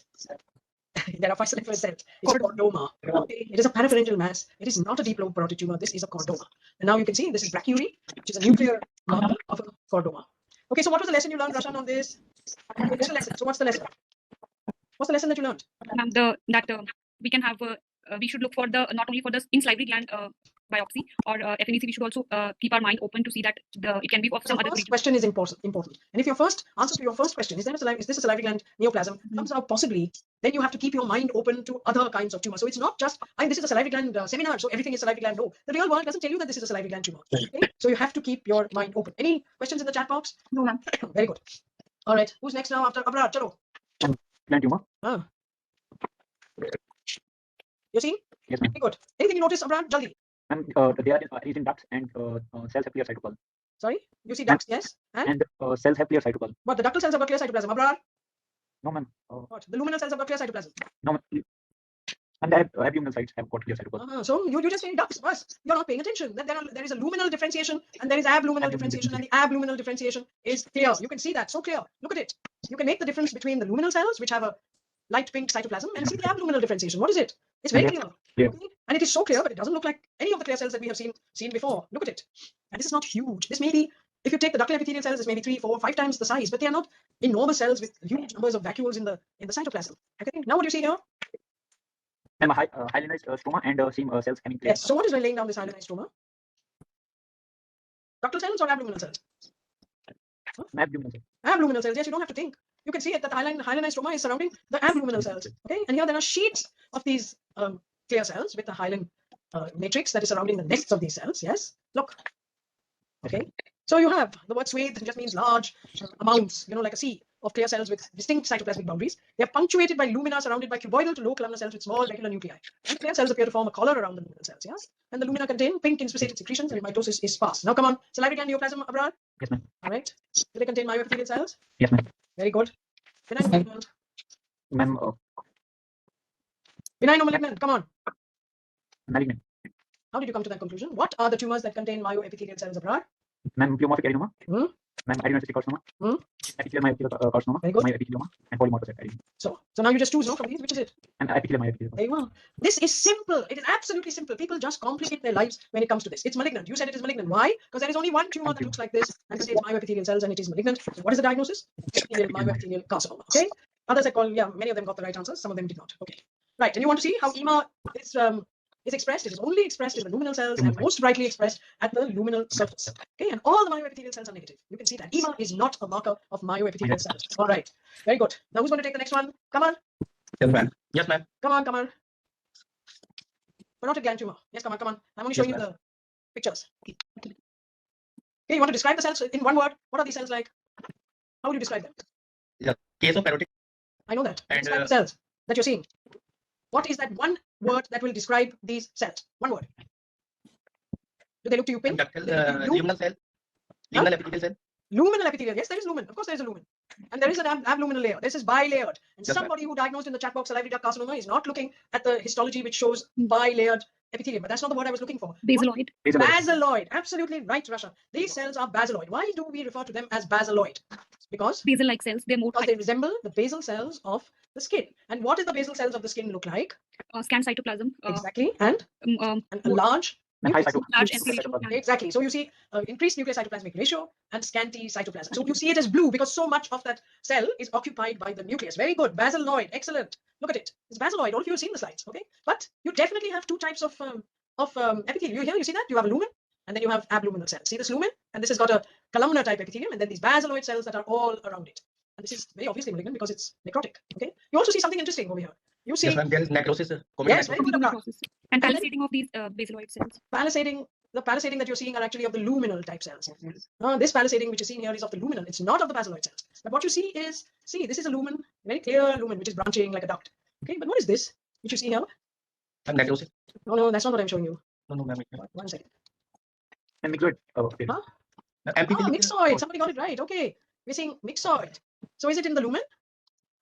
Is this in the lumen? No, ma'am. No, it It's is not not. lined. It is in the stroma. So you're seeing myxoid matrix in pseudo glands. So there is an adenoid look to this tumor. So you get true glands and you're seeing false glands, pseudo glands in this particular tumor. Okay, it's basaloid. So that was the important thing. It's basaloid in this tumor. Okay, so look, you can see this. You see the difference between the luminal cells which are palisading because they're columnar. Okay, and all these cells near the lumen are columnar, and all the rest of them are not the same as those columnar cells. And of course, there is necrosis. All right. So what did we see? Branching, double layered, basaloid, canalicular, and tubular pattern. Yes or no? Yes. Yes, ma'am. Some solid areas are composed of clear cells with a cuboidal box-like appearance, and foci of necrosis are present. So is this a salivary gland neoplasm? Abrar, Yes, who ma'am. was answering? Come on. Sorry. Yes, ma'am. It is a salivary gland. Yes, excellent. Does it contain myoepithelial cells? No, ma'am. No. Why? Ma'am, basal cell present. No, because Basaloid cell present. Basaloid cell so they're present. basaloid. So myoepithelial cells are not basaloid. Yes, ma'am. Basaloid. Myoepithelial cell Cells present. are basaloid. So why are these not myoepithelial cells then? Why are you tell me why they're not myoepithelial cells? If myoepithelial cells are basaloid and you're seeing a double ductal structure. Yes, ma'am. Ah, But so- the nucleus is flat in the myoepithelial cell. It's flat. And clear cell, clear cytoplasm. Yeah, but then now that yes, the nucleus is flat. I agree. They don't always have clear cytoplasm. If it's basaloid, it can't have a clear cytoplasm abroad. Okay. So, what's the answer, Rashan or Snehil or Kamar? Kamar was answering abroad. Saili. The answer it is yes, or possibly basal cells. It has to be one or the other, no? It can't be just ductal cells because you have clearly got luminal and abluminal cells. Now the question is, what are those abluminal cells? Are they myoepithelial or are they basal? That's the only question. Yes or no? Yes, Kamar. No, Kamar is not. What are you saying, Kamar? You didn't understand. Kya, Kamar? Ma'am, the Huh? They're basaloid. What is the meaning of the word basaloid, Kamar? basaloid resembling the basal. Or- Not basal, but resembling the basal. So anything that resembles basal is basaloid, right? Does it mean that it has to be basal? What? All basal cells are basaloid, but all basaloid cells are basal, Kamar? No, ma'am. No. So No, which other basaloid cells are not basal? Myoepithelial cell. Myoepithelial. So you have got basaloid cells. They are showing double ductal lining. Yes? Yes or no? So luminal, Yes. abluminal. So the abluminal cells can either be what? Can be one of two things. So what are those one of two things? Come on. Abluminal. What is the meaning of abluminal? Come on. Abluminal opposite to the lumen. Not opposite. Away from Not the luminal cells. from huh? lumen. So you have luminal cells, and the next layer outside is abluminal. Outside the luminal cells. Okay. So now tell me, what can those abluminal cells be? You only have two choices. What are the two choices? Epithelial luminal and Maybe myoepithelial. epithelial luminal and abluminal. Two choices for abluminal. What are they? Myoepithelial and basal. Basal. So it can be myoepithelial, it can be basal, no? So that's what we're saying here. That doesn't contain myoepithelial cells. It may be yes, or maybe those cells are basal. Huh? Yes, ma'am. Understood? Yes, because we have got basaloid cells in an abluminal position, so they can be myoepithelial or they can be basal. All right, very good. So now the question is this benign or malignant? Come on, you know the answer to this question. And malignant. Malignant, very good. It looks malignant, it's got necrosis, etc. Now we have to come to the type. So what type? Are we going to call this a basal cell? Basal cell carcinoma? Basal cell adenocarcinoma or basaloid adenocarcinoma or what? Basal cell adenocarcinoma. Basal cell adenocarcinoma. Achha, very good. So is this a canalicular carcinoma which has basal cells rather than this? Is it an epithelial myoepithelial carcinoma which is a much higher grade? unusual because they're usually low-grade tumors. Okay, and then we went and took other sections of the same tumor. Now, what do you see over here, Kamar? And you Yes, still ma'am. see some of those types of things over here. Okay, Okay. you know, some of the Creepy forming like yes. adenoid cystic carcinoma. What? Most of it now in these sections look like an adenoid cystic carcinoma, no? But you still have areas that look exactly like what we were seeing in the previous. Yeah, all Yes, these ma'am. areas. So now tell me, do you think they're basal cells or they're myoepithelial cells? Come on, come on. What? People must be writing in the chat box. Ma'am, basal cell. Basal cells. Bah, when you've got an adenoid cystic carcinoma, huh? This doesn't look like a cribriform to you? This doesn't look like cribriform to you? Yes, ma'am. Then why are you saying basal cells? Ma'am, it is myoepithelial cell. Right? So Myoepithelial. adenoid cystic carcinomas contain myoepithelial cells. Myoepithelial cell, ma'am. Yes. Right. So before you make a diagnosis of a canalicular carcinoma or any other tumor, when you see good abluminal cells, please make certain that you are not missing a adenoid cystic carcinoma. Okay? That's extremely important.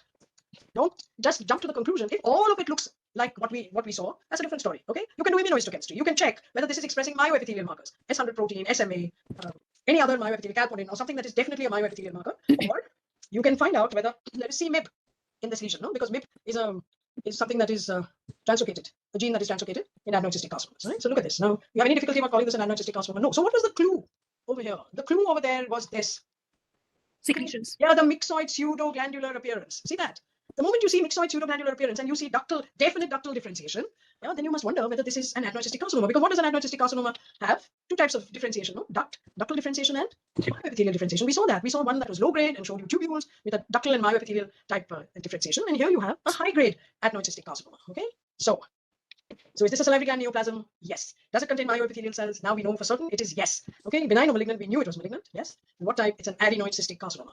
Kamar, are you convinced that I didn't fake this thing? Yes, ma'am. Yes, ma'am. Yes. Okay. So you have two choices for abluminal cells, myoepithelial and basal. Don't jump to the conclusion that something, if it looks basaloid, please look for myxochondroid, in those pseudo-adenoid glands, because you don't get that in a basal cell or a canalicular adenoma or a basal cell adenocarcinoma. You don't get it because basal cells do not produce myxochondroid. Myoepithelial cells produce myxochondroid. Okay. So that was the clue in this thing. And here is c-KIT, which is expressed in myoepithelial, in adenoid cystic. All right. Now who's going to take the next one after Kamar? Come on, Snehal. Snehal. Yes, ma'am. Where are Ma'am, you? this is a case of parotid gland tumor. Hmm. Ma'am, here we see a lesion, ma'am, which consists of a lot of cystic spaces and lot of variable size cystic spaces, ma'am. And then some places we can see this possibly papillary architecture, ma'am. And Yes, but are these two papillae? What are no, they ma'am. forming? Ma'am, they are like You see inside the breast? yeah, ma'am, it's inside forming the duct, like like Roman bridges, no? That's bridges, what ma'am. we Yes, call, ma'am. yes. What is a Roman bridge? You know what is a Roman bridge? I don't know how many of you have ever been. What is a Roman bridge? I'll tell you. A Roman bridge is a bridge like this, okay? Okay. It's got arches, okay? And the bridge is supported on top by these arches, okay? So that's exactly how this looks. So that's what is a Roman bridge. And the Romans were the first to recognize that an arch is held in place by its keystone, okay? So that's why these are called Roman bridges. They're really arches. So can you see these arches? And they don't Yes, have a stromal finger-like projection over which these are. So these are pseudopapillae, okay? Let me get rid of this thing. So there are no, this is all Roman bridges. Yes, sorry, the other one. Oh, every time I have to get rid of this annotation. Okay. Here you might see a kind of a papilla, and the papilla has also got these proliferations. Okay, but what do you want to say about the cells, please? Ma'am, the cells have round nuclei and very eosinophilic cytoplasm, ma'am. Probably an oncocytic. Very good. So these are oncocytes. Okay. Okay. They are oncocytes, and they're oncocytes. They're also showing you some amount of forming. But yes, we have to answer the question: do you see myoepithelial cells? Are there myoepithelial cells? It's an oncocytic tumor without a regular double layer of cells. Which is the oncocytic tumor, Snail, which has a regular double layer of cells? Ma'am, what? Warthin's tumor. This is not a Warthin's. There are cysts with cribriform and papillary structures. You saw those Roman bridges, and infiltration was evident in this tumor. You can see it infiltrating into the stroma. Okay, if you go back, you'll be able to see that this tumor is infiltrated. Okay, so what is it? Is this a neoplasm salivary gland origin? Possibly. Yes, possibly. possibly. You're a diplomat. You should join the foreign service, huh? Of course it is. Yes, ma'am. Yes. Does it contain myoepithelial cells? No, ma'am. No. Very good. Is it benign or malignant? Malignant. Malignant. Why? Because infiltrating pattern and but various all those that proliferation inside the ducts, no? Yes, So it's malignant and it's an oncocytic carcinoma. Excellent. Very good. Okay. And this is the last case that we will take. There are many, but come on, who's going to take this now? Siley, back again. Yes. A 20-year-old male with a parotid mass. Yes. Come on, Siley. Ma'am, section shows basaloid appearance.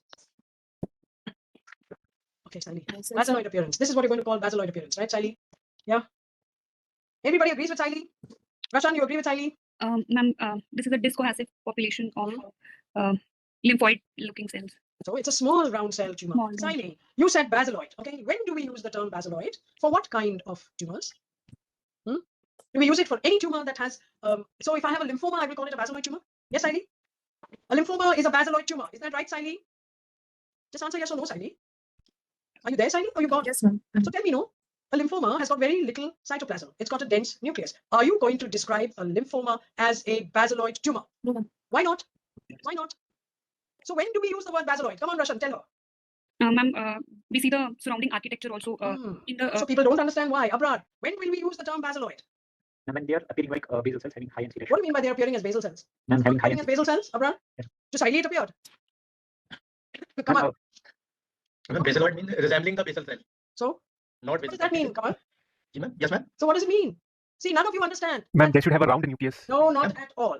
Snehil, Rashan, Kamar, Saili, you have to understand that a basaloid appearance can only be applied to an epithelial cell. Okay, and epithelial cells or epithelioid cells have a cohesive character. They stick together. Okay, so lymphomas, small cell tumors, things that are not cohesive, which do not have an epithelioid appearance, you cannot use the word basaloid. What have you understood now, Snehil? What have you understood? Ma'am, these are like discohesive cells, ma'am. Oh, yes, So I know we that cannot they're apply cohesive. You cannot apply cannot the word basaloid to this. word basaloid to this. So this is a small round cell. That's what this is, or a small blue cell. And I'm glad that Sally called it basaloid because I realized that none of you know what is basaloid. To you, basaloid looks like a basal cell. What does it actually mean to you? Okay, a basal cell is the lowest level of an epithelial cell. Okay, so basaloid can only be applied as a descriptive term to an epithelial or epithelioid cell. And how do I know that something is epithelial or epithelioid? Yes, Roshan? Ma'am, we'll have to look for the surrounding architecture also. No, how do I know that something will be described as epithelial or epithelioid? They will have some kind of cohesion Because- with each other. Because Basement of membrane. cohesion. So we say epithelioid smooth muscle tumor, epithelioid gist, epithelioid whatever. They are not epithelial in nature. A gist is not an epithelial tumor. It's a mesenchymal tumor. You've heard of epithelioid gist, epithelioid smooth muscle tumor. But why do we call them epithelioid? Because they have cells that Cohesive. are cohesive and stick together. Okay, that is the character of epithelium, and something else which may not be epithelium but which sticks together is called epithelioid. And this is not sticking together. So this is discohesive. Have you understood, Kamar? Yes, ma'am. Yes, ma'am. I know, but there is nothing more that I can say. So who's doing this case? Saili. Saili, this is not basaloid. Okay. So what do you notice about this? Apart from the fact that there's little cytoplasm and fairly round nuclei, what else do you notice? Ma'am, rosettes can be seen. Rosettes can be seen, and there are two kinds of rosettes here. There are rosettes that are perivascular, and there are whatever you call it, true rosettes. I don't believe in true and false rosettes, but those who believe in true and false rosettes, the false rosettes are around vessels, and the true rosettes are because you have cytoplasm in the center of the rosette, cytoplasm of the cells that are forming the rosette. Okay, so come on now, Saili. This is a true rosette that you see here. These are all around vessels. You can see that. Okay, so what is it, Saili, now? Ma'am, small round cell tumor. Excellent, Saili. So how TD do you go about trying to diagnose a small round cell tumor? Considering the age of the patient, it would be extraskeletal Ewing sarcoma. Extraskeletal Ewing sarcoma. Very good, Saili. Yes, it's sheets of small blue cells with prominent rosetting. It is not a salivary gland tumor. Does it contain myoepithelial cells? No, ma'am. No, of course not. But according to you, it had basaloid cells, so it might as well have, Saili. Sorry, ma'am. Is it benign or malignant? It is malignant. And it needs immunohistochemistry for a diagnosis, all right? So what are all the different round cell tumors in the salivary area? All of these: non-Hodgkin's lymphoma, extramedullary myeloid cell tumor, Ewing's, rhabdomyosarcoma. If you're a more older individual, metastatic small cell carcinoma, melanoma, metastatic neuroblastoma. Okay, we have to do immunohistochemistry, and there's a whole lot of immunohistochemistry which is not very relevant over here. The main thing I wanted you guys, I knew that somebody would call this basaloid, okay, and that's why I put it in over here. And this is a frank Ewing sarcoma. It's got CD99. And how do we read CD99, Saili? Where should it be expressed? CD99, which is MIC2. Where should it be expressed? Where is it being expressed? You can see it's positive. So where is it being expressed? Membranous positivity, ma'am. Membrane of what? Of the nucleus or the cytoplasm? Nucleus. Oh, Saili thinks it's the membrane of the nucleus. Fine. Rashan, Cytoplasmic membrane. Abrar, Cytoplasm. Kamar. Cytoplasmic membrane. Okay. Snehil. The cytoplasm, cellular membrane. Yes. So it's not the nucleus. And Saili said nucleus because she had no idea, and she looked at at what was the picture that was being shown, and she could see just the nuclear blue, and she could see a rim of brown around that. And so she said nucleus. You have to realize that there's very little cytoplasm, Saili. That's why it looks like it is very nuclear. It is not. It is cytoplasmic. All right, Dinesh, you're there, right? Dinesh? Yes, ma'am. Very good. Now you can see there is this is too much for you to know what is NKH 2.2, but it is a marker and it is a transcription factor. Can you tell me where it is being expressed? In the cytoplasm or in the nucleus? Dinesh. Brown is positive. So tell me. Yes, ma'am. Nucleus, ma'am. Nucleus. Very good. Why, Dinesh? How did you've never seen this in your life before, right, Dinesh? You've never seen an NKH 2.2 before, right? But No, yet you knew that it is nucleus. Very good. You knew that it was nucleus. Why? Why did you say that it was nucleus? And you're right. Why? Ma'am, microscopically, I can appreciate the nuclear staining of the You can see the immunohistochemistry. dots, right? So if Dot. something is brown as dots, and you don't see any cytoplasm around, then it has to Yes, be ma'am. the nucleus. Excellent. Yes. Dinesh, for a first year student, you're doing very well. Excellent. All right. I don't think that we have time to do anything else. I will just tell you the answers to these questions, all right? Because we have already gone on too long. This is a tumor in the parotid gland, and you can see that it is very well circumscribed. And you can see that it is pink. Okay, and it is in the parotid. You can see the serous salivary gland at the bottom left-hand corner. And what you see here is it is it's solid sheets. And the solid sheets are punctuated by irregular lumina. You can see that? Yes. And the solid sheets are made up of what? Cells with large amount of cytoplasm and nucleus and nucleolus, which is very clearly seen. And it seems as if these lumina contain secretions. Okay, but there is no proper duct lining. It just seems to be as if this is a sheet of ductal epithelial cells, and those ductal epithelial cells are secreting something, and that secretion is then expanding a space, and that's why you get these small, large, irregular type spaces that are seen in a sheet of cells, which are pink, which have a nice nucleolus, sort of a nice vesicular nucleus and a nucleolus, and you can see it there. See this, very irregular. So these cells are secreting, and they're secreting and making a space in between. Some of them have got, this is early secretion that is being seen, and some look a little more clear than pink. You can even see papillae in this particular tumor, but I think that these are pseudopapillae because the secretions have probably pushed these apart. And you might say, yes, you see some stromal material in between, but that happens in a lot of cases. That is pseudopapillae. You see this? This is more and more of the same. So there is secretion in a tumor that is showing you sheets of these cells. Okay. So if you have to, yes, here again you have the similar sort of thing, and I think that this is all pseudopapillae. So it's well circumscribed, and I've described everything that you see. No mitoses, no matrix. Nuclear pleomorphism is mild. You can see that. They're more or less monomorphic looking nuclei. Yeah, you can see that. It's not really hugely monomorphic. Okay. Right, so is it in a salivary gland neoplasm? And the answer is yes. Does it contain myoepithelial cells? And the answer is no. You didn't see a single thing that looked like a myoepithelial cell there. Is it benign or malignant? It is malignant because there is no benign tumor with this morphology. What is the only benign tumor that doesn't contain myoepithelial cells? Can anybody tell me that? Saili? Which is the only tumor? If Saili doesn't answer, she takes Walton's tumor. Walton's tumor. So it has to be malignant. So what type of tumor is this now? Come on, Rashan. Secretory carcinoma. Secretory carcinoma. Absolutely right. Here is the cytokeratin. There is P63, absolutely negative. There's a lot of S100 protein, but S100 protein is not marking myoepithelial cells. It's a characteristic constitutive expression in a secretory carcinoma. Okay, so we've seen S100 protein being expressed in myoepithelial cells. We've seen it in a nerve sheath tumor. We have seen S100 protein being expressed now in a secretory carcinoma. Okay, so S100 protein does not mean myoepithelial cells, please. So, and this tumor has an ETV6 NTRK translocation, and we have a antibody to NTRK, and this tumor expressed that it's a secretory carcinoma. All right, the next one. This is an adult. Question. Yeah, what is the question? S100 protein doesn't stain epithelial cells. Why is secretory carcinoma positive for S100 protein does stain luminal cells. So if anybody thinks that it doesn't stain luminal cells, that is wrong. And it is expressed in, if you go and do it in a pleomorphic adenoma, you will find some of the luminal cells expressing S100 protein. But if you want to figure out whether something is a basal cell or it is a myoepithelial cell, then S100 protein will help you. You have to use everything in a proper context. Any other question? No. All right, good. So, and there are no prizes for guessing this. This is a solid tumor that is seen in the parotid. The color of this tumor tells you what this is. Why am I saying that the color of the tumor tells you what this is, Abrar? What is the color of this tumor? Blue color. Blue. Very good. And it is not blue because the nucleus is blue. It is blue because And the cytoplasm is blue. So what is this tumor? acidic cell. Acidic cell. And please note the round nuclei. And acinus, whether normal or in a tumorous condition, shows you this completely round nuclei placed at the periphery of the cell. Okay, that is what an acidic cell tumor is. There's no two diagnoses as far as this is concerned. Okay, and of course it is a salivary gland neoplasm, and it is an acidic cell carcinoma. SOX10 is expressed in acidic cell carcinoma. So you have to understand that SOX10 does not mark myoepithelial cells alone. It marks acidic cell tumors, and all acidic cells, whether it's in a tumor or in normal. It's not marking the myoepithelial cells around the acini. It is actually masking, see those nice round nuclei. That's not the myoepithelial nuclei, and it also expresses DOG1. What is DOG1? Snehal? What is DOG1? You know? Okay, you don't know. Let's ask. Come on. What is DOG1? You don't know. All right, Abrar. It is used in GIST. GIST. So it is discovered on GIST. Okay, that's why it is DOG1. That's the acronym for DOG1. It is used because it is expressed in 95% of GIST, even in those GIST that don't express c-KIT or SDH. Okay. All right. So now let's talk about SOX10. It's positive in so many tumors. Okay. It is negative always in salivary duct carcinoma, lymphoepithelial carcinoma, hyalinizing clear cell carcinoma, and oncocytoma. It is not, and I repeat, it is not a surrogate for P63, nor is it a surrogate for myoepithelial cells. Okay, P63 by itself is not a surrogate. What is the meaning of surrogate, Saili?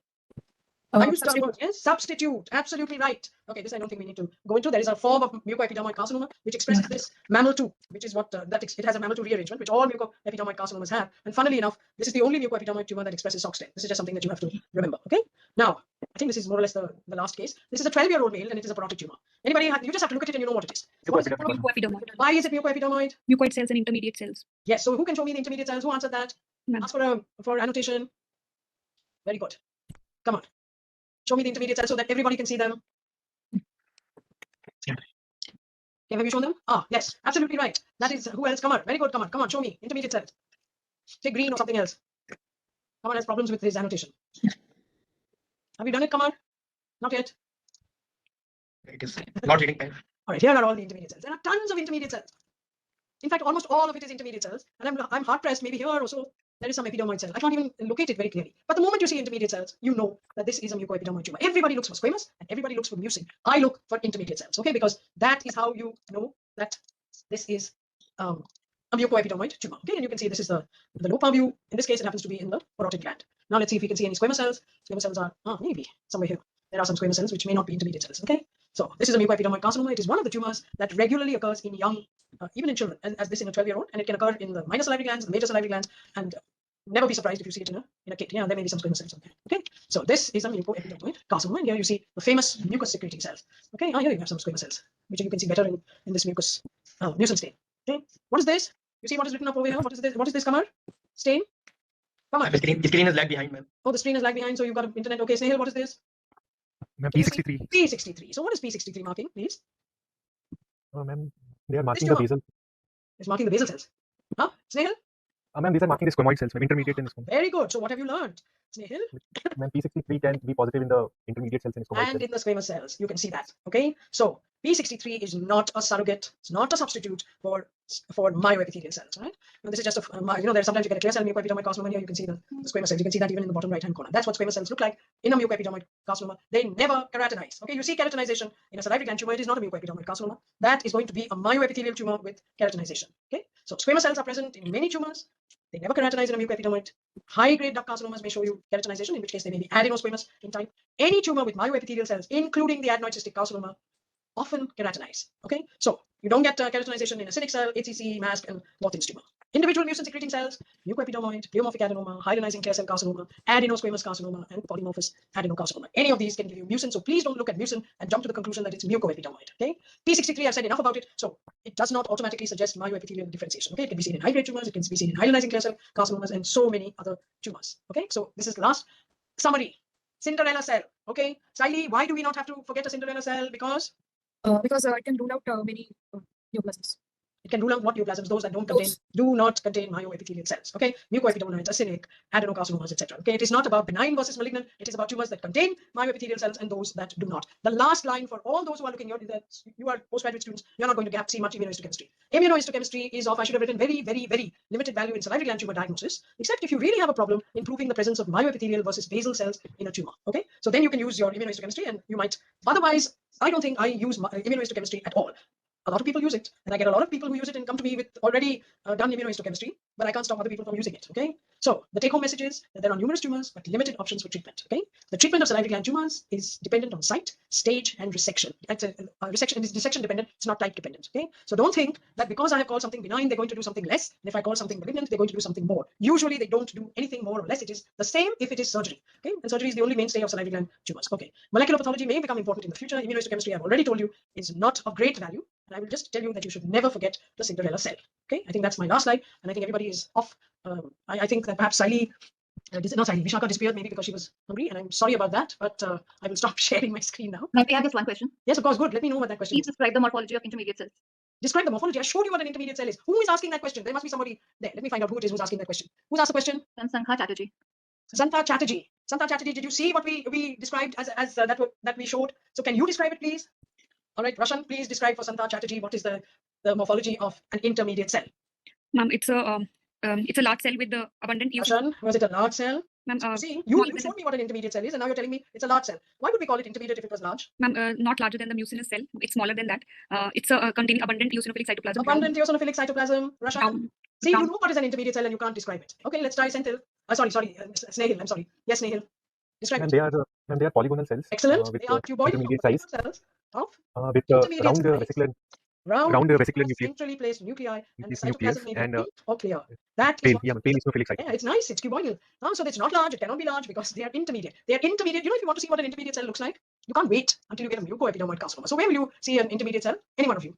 Abrar, where will you see an intermediate cell? If you had to see an intermediate cell. Urothelium. What? Urothelium. Urothelium. Why? Yes, maybe. But what is an intermediate cell? It's intermediate between a mucus secreting cell and a squamous cell, right? So where do you think that you will see some things that are intermediate between mucus secreting and squamous? There you are. Who said that? Snehal? Yes. So when you are seeing, you get a lot of intermediate cells when you are at the squamocolumnar junction. Okay, if you are ever bothering, if you go and see, you'll see them at the squamocolumnar junction. And the other thing you will see is when you are what they call a healing cervical erosion. Okay, in other words, you have got an ectropion, which is showing you, columnarization of the ectocervix. When that columnarization goes back to being squamous, what we call immature squamous metaplasia. All of you write it, and people write it in their reports. Immature squamous metaplasia. What is it? It's all intermediate cells. Okay, because you have got a stem cell, and that stem cell has the capacity to differentiate in two directions. One towards columnar cells, the other towards intermediate cells, which will ultimately go either to columnar or to squamous. It's as simple as that. So you want to see intermediate cells, and Dr. Chatterjee, you want to see intermediate cells, please go and look at what is called immature squamous metaplasia. Okay. All right, any other questions? I don't think so. I think everybody is probably going to sleep. Okay, so thank you so much, all of you. You've been really wonderful. I say thank you to Abrar and Rashan and Snehil and